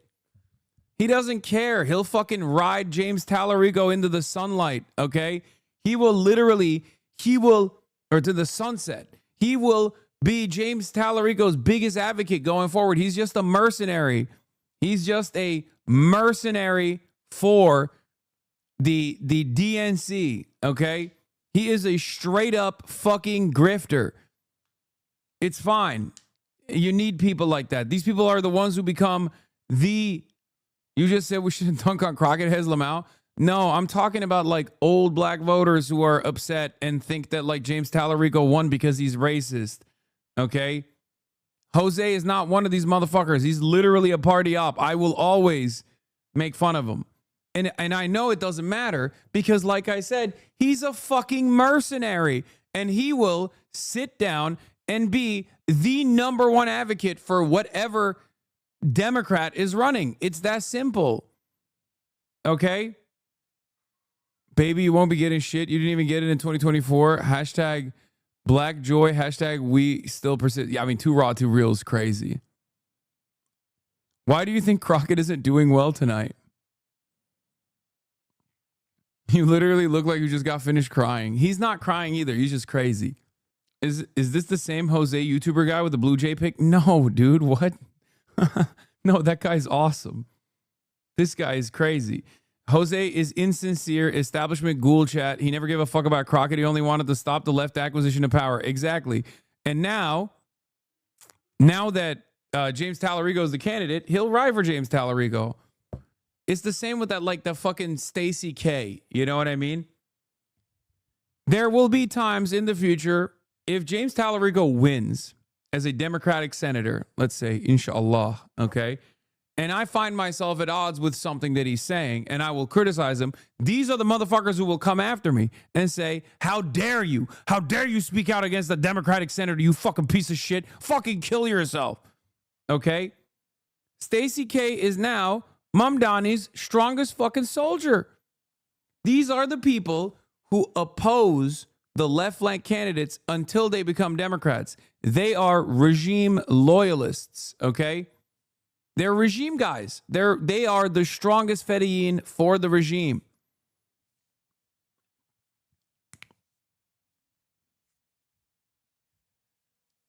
They're Dembots. Exactly.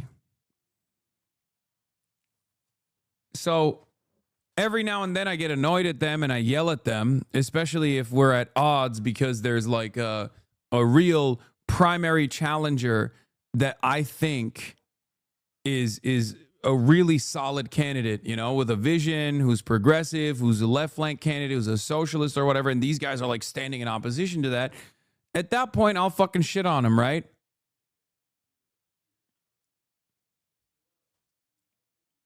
But once most of those guys, once the Democrat is running, you know, when it's time for the general, when the primary's over, they will fucking be the diehard Democrat boosters. I just saw this. Miyavlamak. Ya bir dakika bir şey söyleyeceğim. Zaten Türksün.